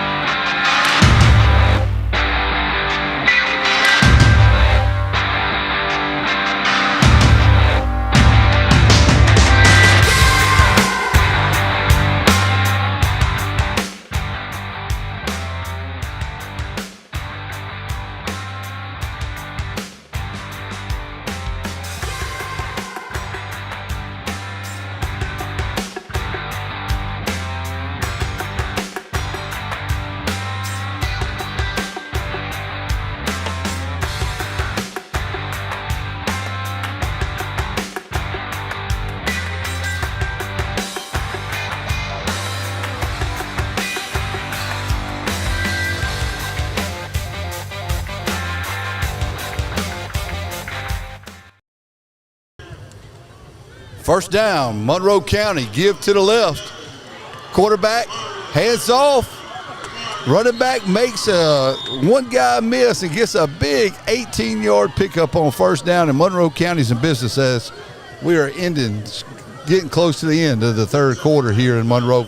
Chris, I keep talking about body language, and that's kind of the main thing I'm watching. The running back comes off the left side, makes a big run, gets tackled down here by our sideline near our guys, gets up, looks at our guys on the sideline and our coaches and waves at him. Their body language is definitely knowing they're in this game. Homecoming in Monroe, they're believing. 2-back set, twins to the left, 1 to the right, got a lead play off the right side. He's running hard and he's dragging Warriors. Big first down pickup for Monroe County. That's going to be about a 5-yard pickup. Probably get one more play in before the end of the 3rd quarter with 47 seconds of rolling as Cottage Hill still leads 6-0. And just what you said, I thought the same thing when I was watching that running back. He was actually running away from us back towards the middle of the field. My first thought was, man, that guy is a pickup truck running. He just looked mean running that football. 2nd down, Monroe County, 2nd and 5. 23 seconds to go in the 3rd quarter. 2-back set, twins to the right, 1 receiver to the left. Going to run the lead play to the left side. They are rumbling and bumbling. Good for first down yardage there. They're going to move the sticks here in Monroe. I'm going to call my brother. Y'all got hit. Now you got crap. I didn't hear what she said, Chris. 9 seconds to go.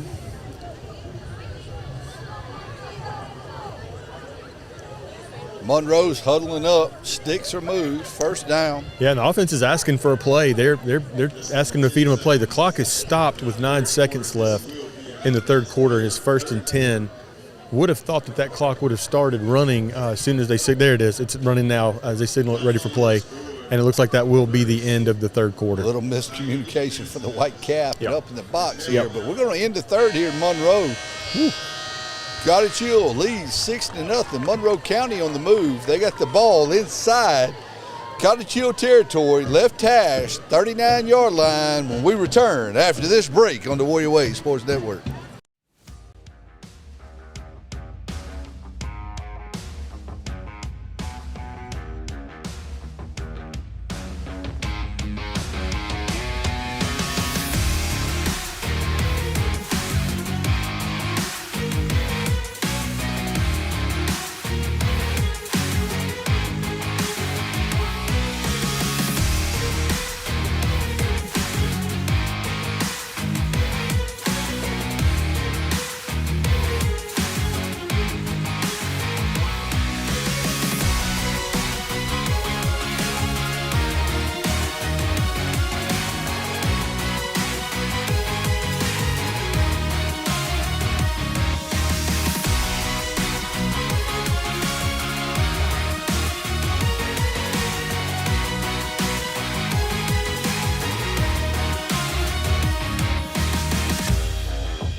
Welcome back. Start of the fourth quarter at Monroe County High School. Homecoming for the Tigers. They're on the move. Cottage Hill leads 6-0. Direct snap to the quarterback. Quarterback hits the edge. That's a big 4 or 5 yard gain on the QB sweep to the right side. It's going to bring up second and four for the Tigers. Caden Wiggins hustling from that linebacker position, man, coming out. Love to see that kind of an effort. That's what we need. We need a couple of guys to run like this to create a spark here. Monroe County, again, driving. Short of them shooting themselves in the foot tonight, they have really driven the ball on us well. The way this clock's going, we may have 2 more offensive possessions. 11:21 to go in the game. Cottage Hill leads 6-0. Monroe County facing a 2nd and 4 from the Cottage Hill 34. Ball's on the ground again, picked up by the quarterback. Gets back to the original line of scrimmage. But so many times tonight, Chad, they have just kind of been careless with the football, talking about the Tigers. And, of course, we have forced some turnovers, but we just haven't been able to capitalize on those turnovers on offense. And we need a big play on defense as we've been getting all night, but hopefully get this and take it to the house. Yeah, definitely. And just a little game update here. Number 2, their starting quarterback limped off the field, is headed towards the bench. They're coming in with, it looks like number 10, and I believe number 10, this might be his first snap of the game. We saw a Wildcat package earlier. Here we see a similar heavy set. It's a Wildcat package. Here comes Josh McCants, unblocked. That's an 8th grader. And the host of Warriors are there. Big third down play by the Warriors in the stop. There's Boutwell, 43, too, trying to pump up the crowd as well. Man, Jake Boutwell, any play that he's been in there tonight, he has just been a crazy man in that backfield, running around. Caleb Metzner in there again. Josh McCants. Those guys just really snuffed that play out, forcing the big loss. It's going to end up being, about 4th and 16 or so, but there is a hurt Tiger on the field, so they're going to go ahead and stop play right now. Speaking of Boutwell there, Chad, Boutwell had the big turnover last week against Bayside on the punt, I think. So good to see him getting after it and getting a little fiery and getting him some snaps on that defensive side of the ball. But here we are, 10:07 to go. Got an injured Tiger on the field right there at midfield. Chris, this has been fun, man. This is our 5th game doing this. It could be our last game to do this year. We don't do home games. We have 2 home games left, so we could be potentially calling our last quarter. But this has been fun, man. We've learned a lot. It's been cool watching Katie run this thing. She's just unbelievable at all this stuff. I mean, literally all we do is show up and talk. Without Katie, we don't do this. This doesn't happen without Katie. No. And it No. also doesn't happen without two big sponsors. You know, a lot of times we're powered by Pronto Inc. Pond. Yep. Pronto Pond, the fine people, Sean Smith and his people Yep. down at Pronto Inc., Pronto Pond. Go see them. With the generator tonight, we actually can plug in and not have to use the generator. And also this hotspot by American Waste Solutions that allows us to provide that of the power as well for us to broadcast to you. Monroe County, a punt formation, bad snap. One hopper back to him, but the punter does get it off. And my goodness, it takes a great Monroe County bounce. Fortunately, it bounced in the end zone. That's going to be a touchback. And I do believe, Chad, we need to get something going on this drive to stretch it out past a one-possession game. And it's got to be in the end zone. McGrew's out tonight, our place kicker. So we got to put it in the end zone. I think one more score with the way our defense is playing and how careless the Tigers are with the football and offense, that would be all she wrote. And I would love to get out of here and hit Highway 21 and 65 and head south, being 7-1 and just getting out of Dodge and preparing for Flomaton. I'll go with week. you. Let's go. Handoff inside, Shamar to Caden Wynn. Defense is there for that of the Tigers. Chris, that defensive tackle almost took the handoff. He went through there untouched.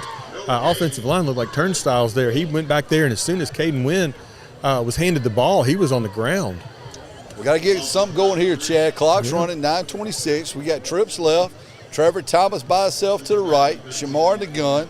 Looks like a screen to Metzner. He might have room. He goes up the middle. He's getting the lost yardage back plus some. And a late flag from the back judge comes in.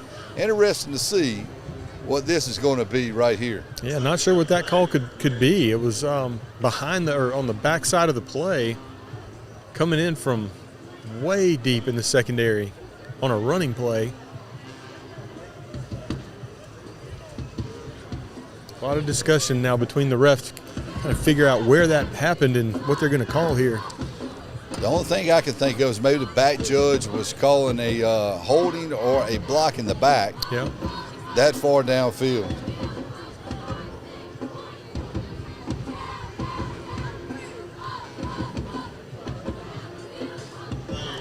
It is a holding.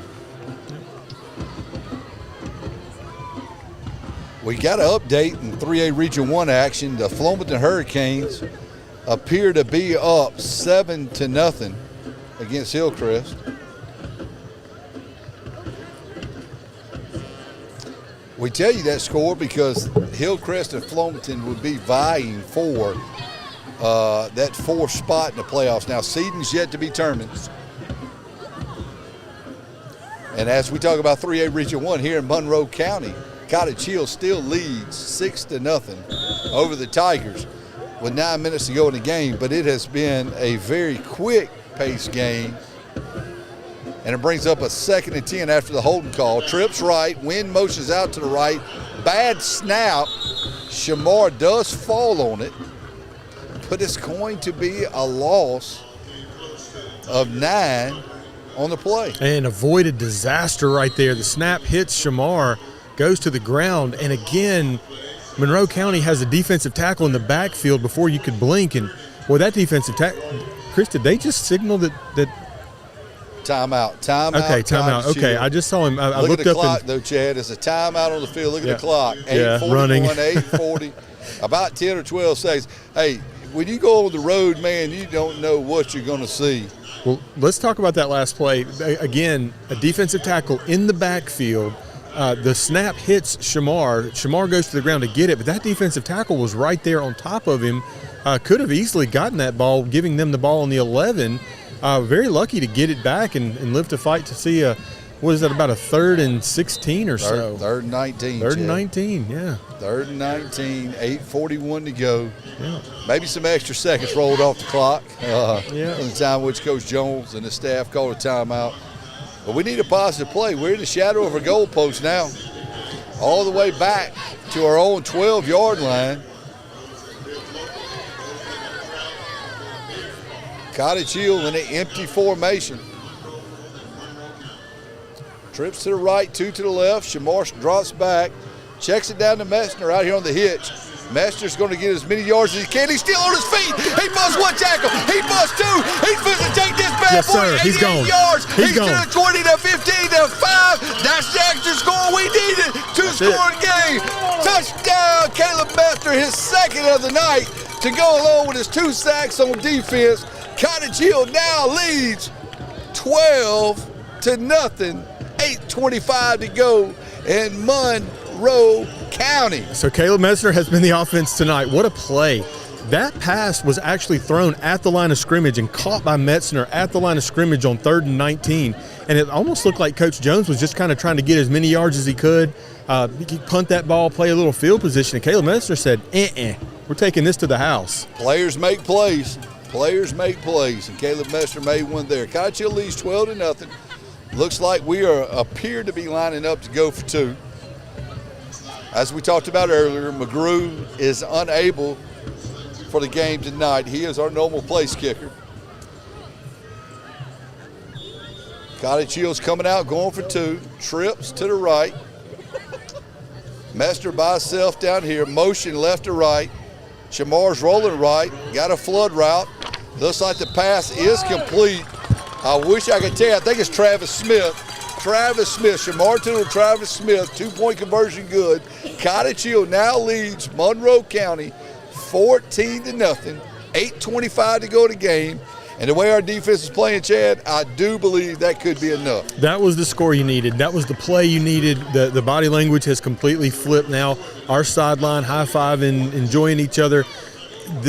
I watched some of the Monroe County players as Caleb Messner broke through the 20 down to the 10, all the way back on the backside of the field, just hands on their helmets, doing the, what do they call the old surrender cobra position there. I've never done that, baby. I've never quit, so I don't know. Well, I heard you've done it on the golf course a time or two.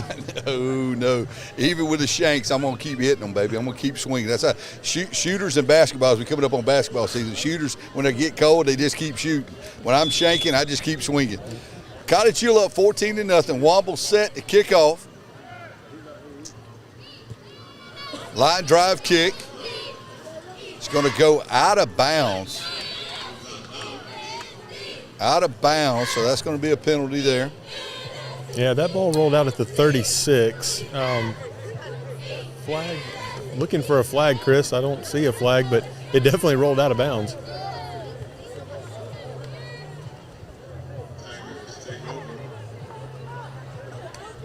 Ooh, but again, that was the score that we needed. I mean, that, it kind of feels like the way that this game has gone, with all the mistakes that Monroe County has made on offense, that should be enough.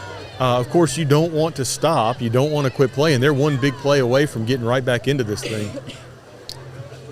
Monroe County's going to take the ball in the 40 on the kick out of bounds by Cottage Hill. Cottage Hill still leads 14-0.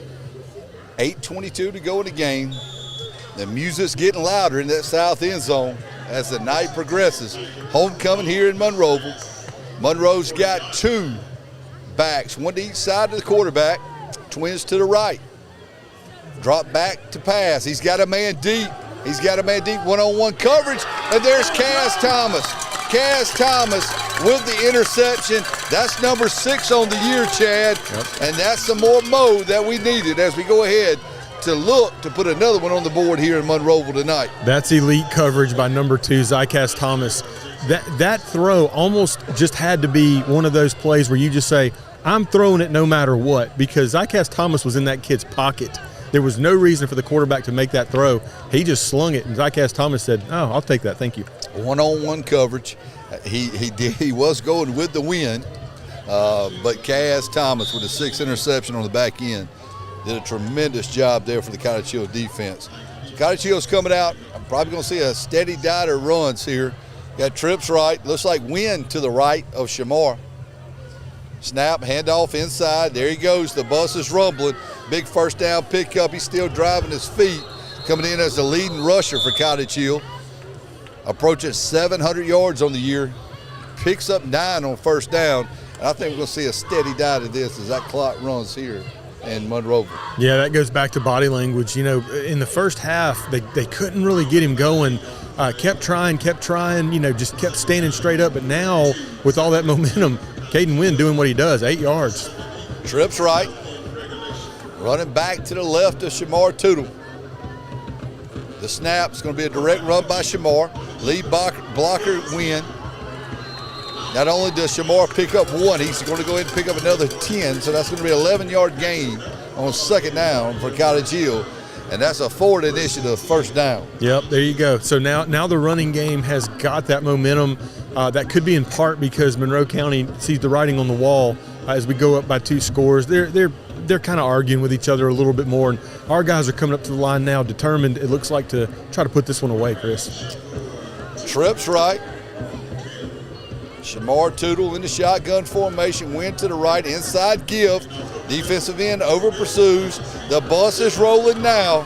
All 4 tires on the bus is full and air up. Hit the horn a couple times. That's another forward initiative first down by Caden Wynn, leading rusher on the team. And that's what I haven't seen in the last few quarters from him.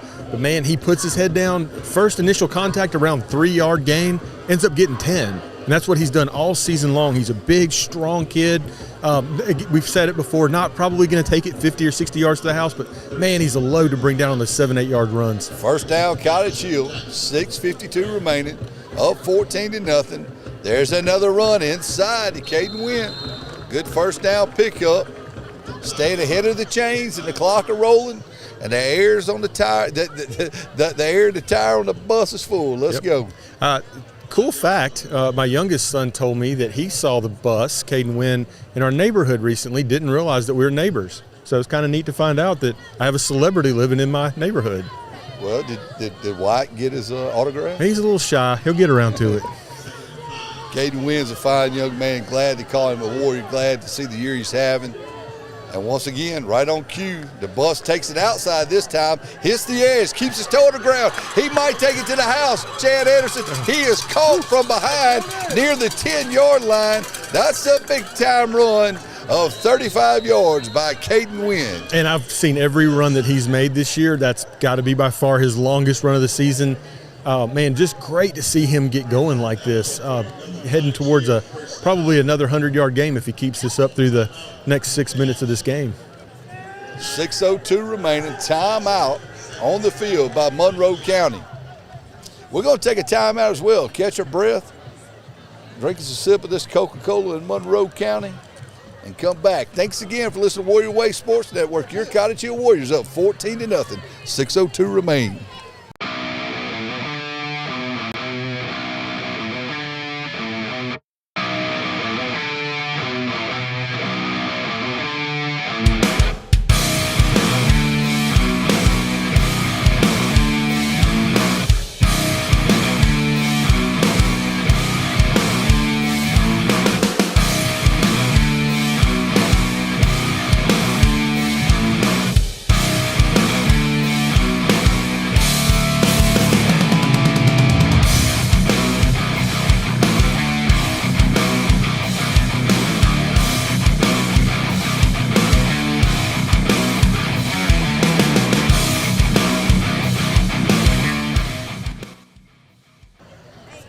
Welcome back. Monroe County High School on their homecoming. Cottage Hill leading the Tigers 14-0, 6:02 remaining. Cottage Hill inside the Monroe County red zone near the 10-yard line. It's going to be 1st and 10 just outside. Handoff, inside handoff to Metzner. Shamar Tootle puts it in his belly. Metzner falls forward for a gain of 3 or 4. It's going to bring up second down. We're going to call it 6. Inside 6 minutes, and the clock's still churning. Chris, I got an interesting question. My dad just texted me and asked if we were to have a road playoff game for some reason, would we do this broadcast? And the answer is yes. Absolutely. That's a great question. We are vying for a home playoff game, which would be the number 2 seed if we win out and do what we're supposed to do tonight and next week against Flomaton. So right back to that, Chad, inside handoff to Metzner. He falls forward again for another 3 yards. It's going to bring up 3rd and 3 Cottage Hill as we approach the 5-minute mark. Yeah, I saw Caden Wynn come off the field holding his shin. He might have got nicked up. So Caleb Metzner back in the game.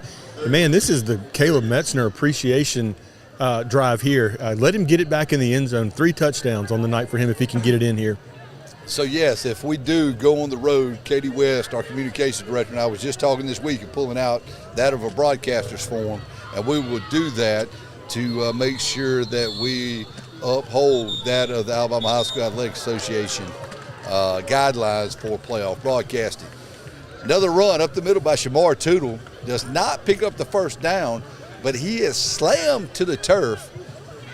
Little extracurricular activities after the whistle. This is going to be unsportsmanlike on Monroe County, which is going to be 1st and goal from about the 2-yard line now. Just a frustration penalty right there. Here comes 0, Caden Wynn back into the game.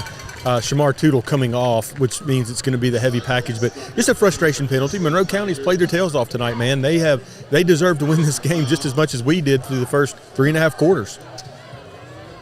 Right at 4 minutes to go, it's going to be a 1st down and goal from about, we're going to say, the 2-yard line. And Chris, while they may have deserved it, the problem is we have Caleb Metzner and they don't. Heavy package, win, direct snap.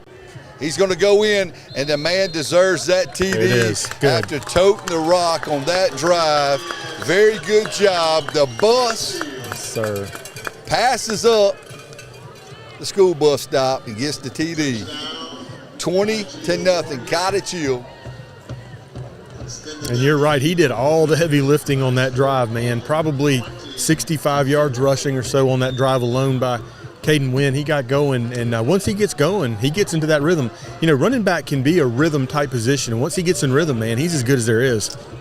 But no place kicker tonight, and we had a failed PAT earlier. We're going to go ahead and go for 2. Handoff. J.J. Davis is going to come up short right at the goal line. That's why we had a little delay to see if J.J. Davis got in. And he does not fail a 2-point conversion with 2:53 to go. It's getting a little chippy after that failed 2-point conversion by the Tigers in blue. 20-0, Cottage Hill after a slow start and a 6-0 lead at half. Coming back with 2 big scores. 2 big scores. Metzner on the 88-yard touchdown reception from Shamar Tootle.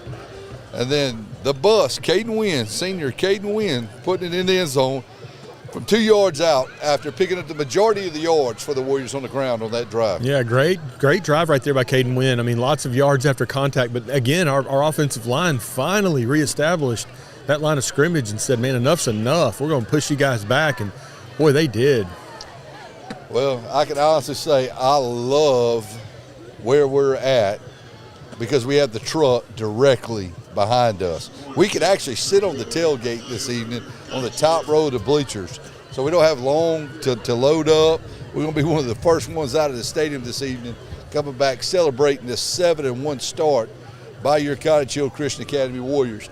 Next week, Cottage Hill will be at home playing the Flomaton Hurricanes at Charles V. Lang Stadium. Secure that win. We will be definitely a 2 seed, which is also going to set up a big matchup next week with Bayside and T.R. Miller. Could possibly and potentially be a 3-way tie. Yep. Then we got to go to the Alabama High School Athletic Association handbook, and it would probably be tiebreaker double Z in a coin toss. Chris, let's do something fun with the chat while we wait on this kickoff. 3:29 left. If you're in the chat and you're listening, put on there where you're listening from. I know that we have people listening in Atlanta. That would be my family. They're in Atlanta this weekend for a festival. But my dad in Trenton, Florida, just outside of Gainesville, near the University of Florida, is listening to us tonight with my stepmom, Dale. So put in there where you're listening from. It'd be really neat to kind of see where you guys are.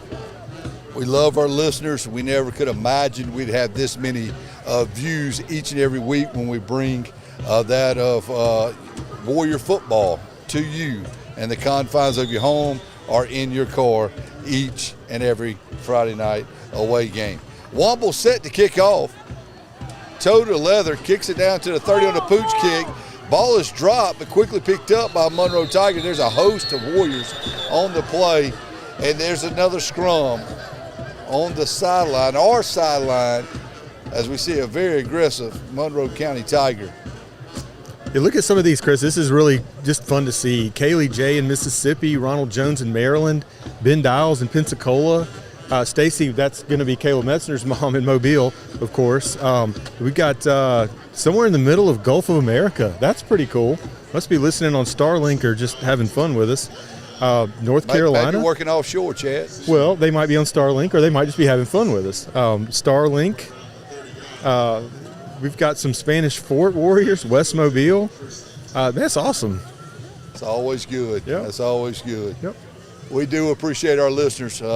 We never could have imagined when we started this that, I love doing car line in the mornings at the church campus. Everybody's like, hey, look, I'm going to be at home tonight. Y'all got the game? Absolutely.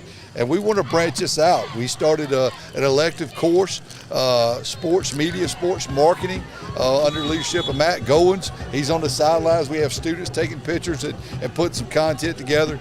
So maybe we can expand that to them in the years to come.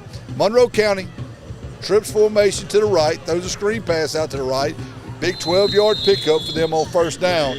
And all we're trying to do is just let that clock churn. Let's get up on the charter bus and head back south to Mobile, 7-1. Absolutely. Yep. Run this clock down. Just been fun, man. This has been fun. And I tell you, I hope that we end up doing a road playoff game. This team is special. They're fun to watch. They kept it together through a really clunky start through these first few quarters. We've seen it all. We've seen blowout wins and we've seen tough ones. See, a lot of people probably want to know what your clunky start is, but I watched it with my own eyes, so I can understand. It was just trying to get going, a little motivation, and we kind of talked about that. Monroe County aired it out down the sideline, one-on-one coverage, pass incomplete. Back judge is going to throw a flag for pass interference on the Warriors. When I could see this clearly, that was incidental contact and their feet got Well, let me tell you, Nate Sims was all over that guy. Our cornerbacks have just been so good this year. Nate Sims was all over that guy, and the ball wasn't even catchable. That's almost like a, hey, we'll help you out kind of flag there. Nate, when you listen to this, man, that was great coverage. I ain't worried about that call if I'm the Cottage Hill coaching staff. Nate's been playing extremely well this year for the Warriors. And speaking of Nate, I saw his mom this morning at Carline as she was bringing Ethan to school. She said she'd be listening. So here's your shout out. We appreciate your support of Cottage Hill and trusting us and partnering with you and developing your son. We love you guys. Now, the update, 3A Region 1, looks like Flomaton's up 9-0 over Hillcrest. So that's a big score for the Flomaton Hurricanes, looking for that fourth spot. So that looks like right now, Bayside, Cottage Hill, Miller, and Flomaton would be the teams representing. Excel has been eliminated and Monroe County has been eliminated. And of course, with the loss tonight, things do not look well for Hillcrest because of the head-to-head matchups with the previous schools there, with Bayside, with Cottage Hill, with Miller, and then, of course, that of Flomaton. So 2:33 to go. Monroe County, 3rd and 10. Trips to the right, one receiver to the left. Inside handoff. He's going nowhere. Met at the line of scrimmage by a host of Warriors. Too many of them to name, but the first one it looks like was Caden Wiggins and Caleb Metzner. Josh Williams in there too. Of course, Jake Boutwell, man, 43. He's just absolutely terrorizing that backfield. Love to see him out there playing. He's done a really good job for us tonight. You can hear the music cranking up, and if you look above the bowl in that south end zone and behind the press box, Monroe County, they are definitely celebrating HoCo 2025 in Monroeville tonight.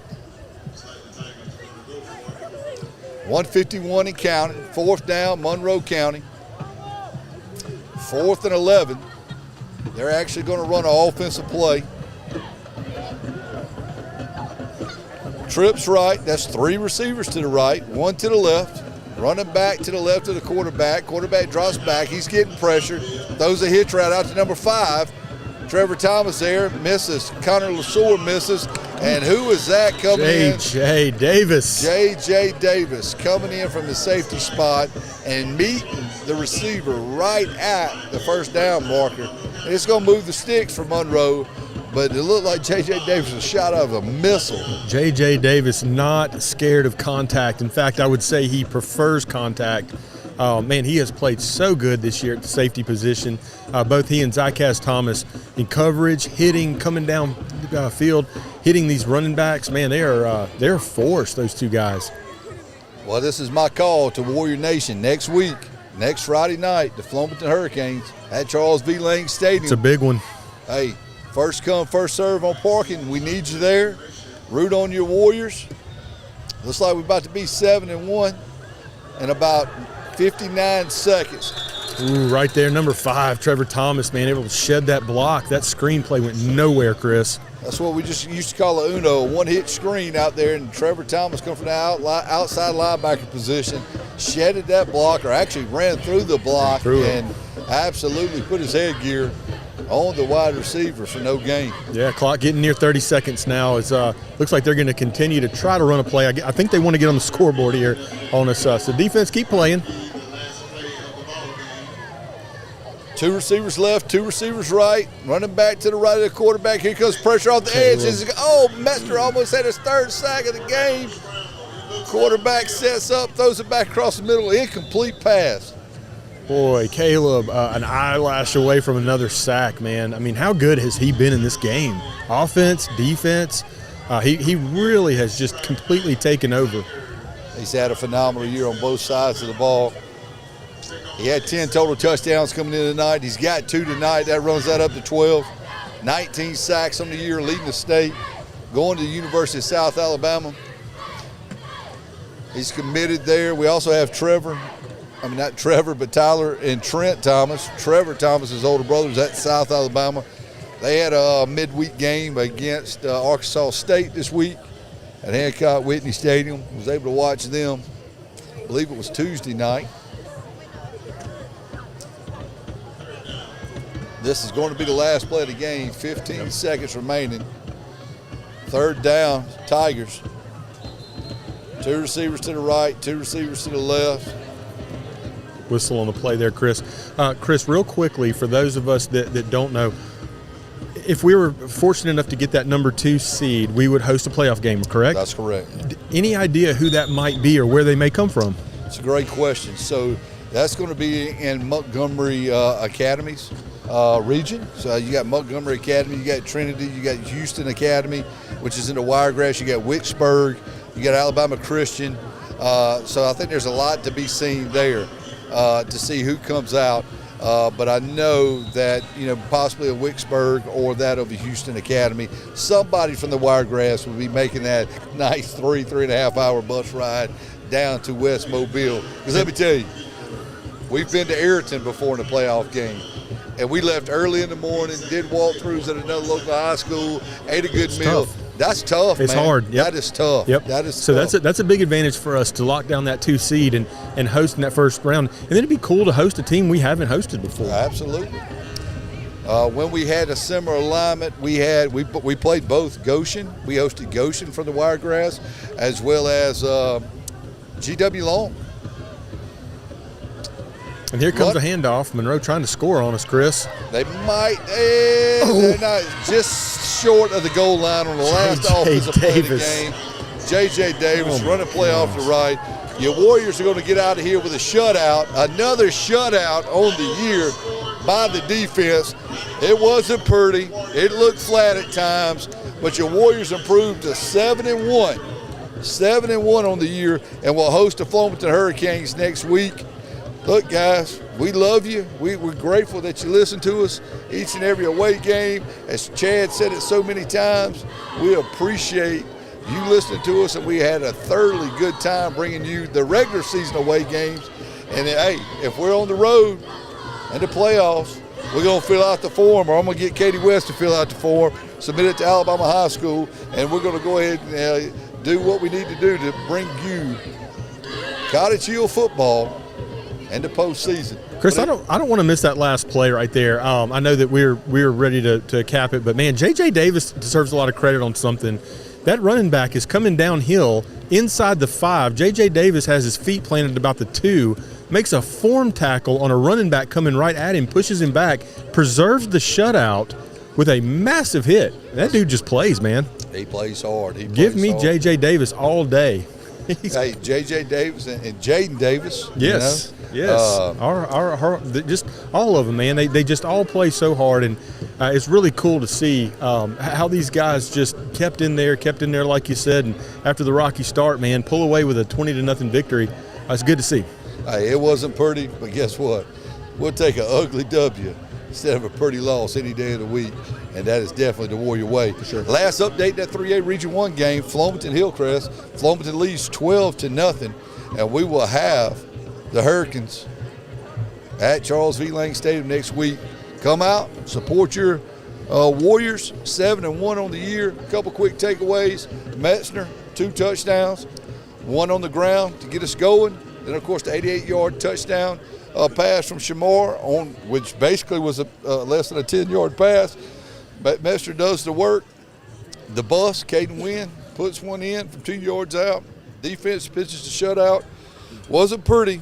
Was able to rest some guys, get some guys back healthy for that last region game as we square off against Flomaton next week at Charles V. Lang Stadium. You got to win games like this, Chris, in order to get into the playoffs and make a run. You've got to know how to win games like this. And, you know, we talk about good teams, high-ranked teams, good records coming into places where teams maybe don't have a great record. Miami right now trails Louisville. I mean, these are, you know, this happens in all levels of football. You got to fight through it. You got to do it. Our guys did it, man. Well, also great to have Kelvon McBride with us for a few minutes at halftime. Captain Chad Anderson, you did hear who he enjoyed playing for, right? Well, I heard what he said. What? I'm not sure he meant it, but I heard what he said. We love Kelvon. We love the McBride family. Glad to see him on his bye week. Was just tackling guys for the Notre Dame Fighting Irish last week. Played Campbell a couple weeks ago as well. He's coming back from injury this year. We're grateful for his hard work and just being a ambassador for Cottage Hill. Well, we don't have far to go. Katie West, phenomenal job on the board as always, each and every Friday night. We can't leave without telling you thank you, because this might be the last one of the year. Go ahead and draft up your contract for next year so we can renegotiate that on the Warrior Way Sports Network. We might try to do some basketball games, baseball games, something, you know, try to expand it. But definitely we could not do this without the support of like I said before, Pronto Pond and the gift of a generator for us to run when we cannot get power hookup, as well as American Waste Solutions for the hot spot. This is what this is powered by each and every Friday night away game. But we're going to try to get out of this traffic in Monroeville. It is Monroe County's homecoming. Cottage Hill came up here, did what we were supposed to do, big 20-0 win against the Monroe County Tigers. And we hope to see you all next week at Charles V. Lang Stadium. Come on out. Your 7-1 Warriors would be taking on Flomaton to try to secure and solidify the number 2 seed at 3A Region 1. Thank you for always listening to the Warrior Way Sports Network. May God bless, go Warriors, and continue to live out our motto, faith, family, future. Shields up, swords out. Till next week, thank you for listening to the Warrior Way Sports Network.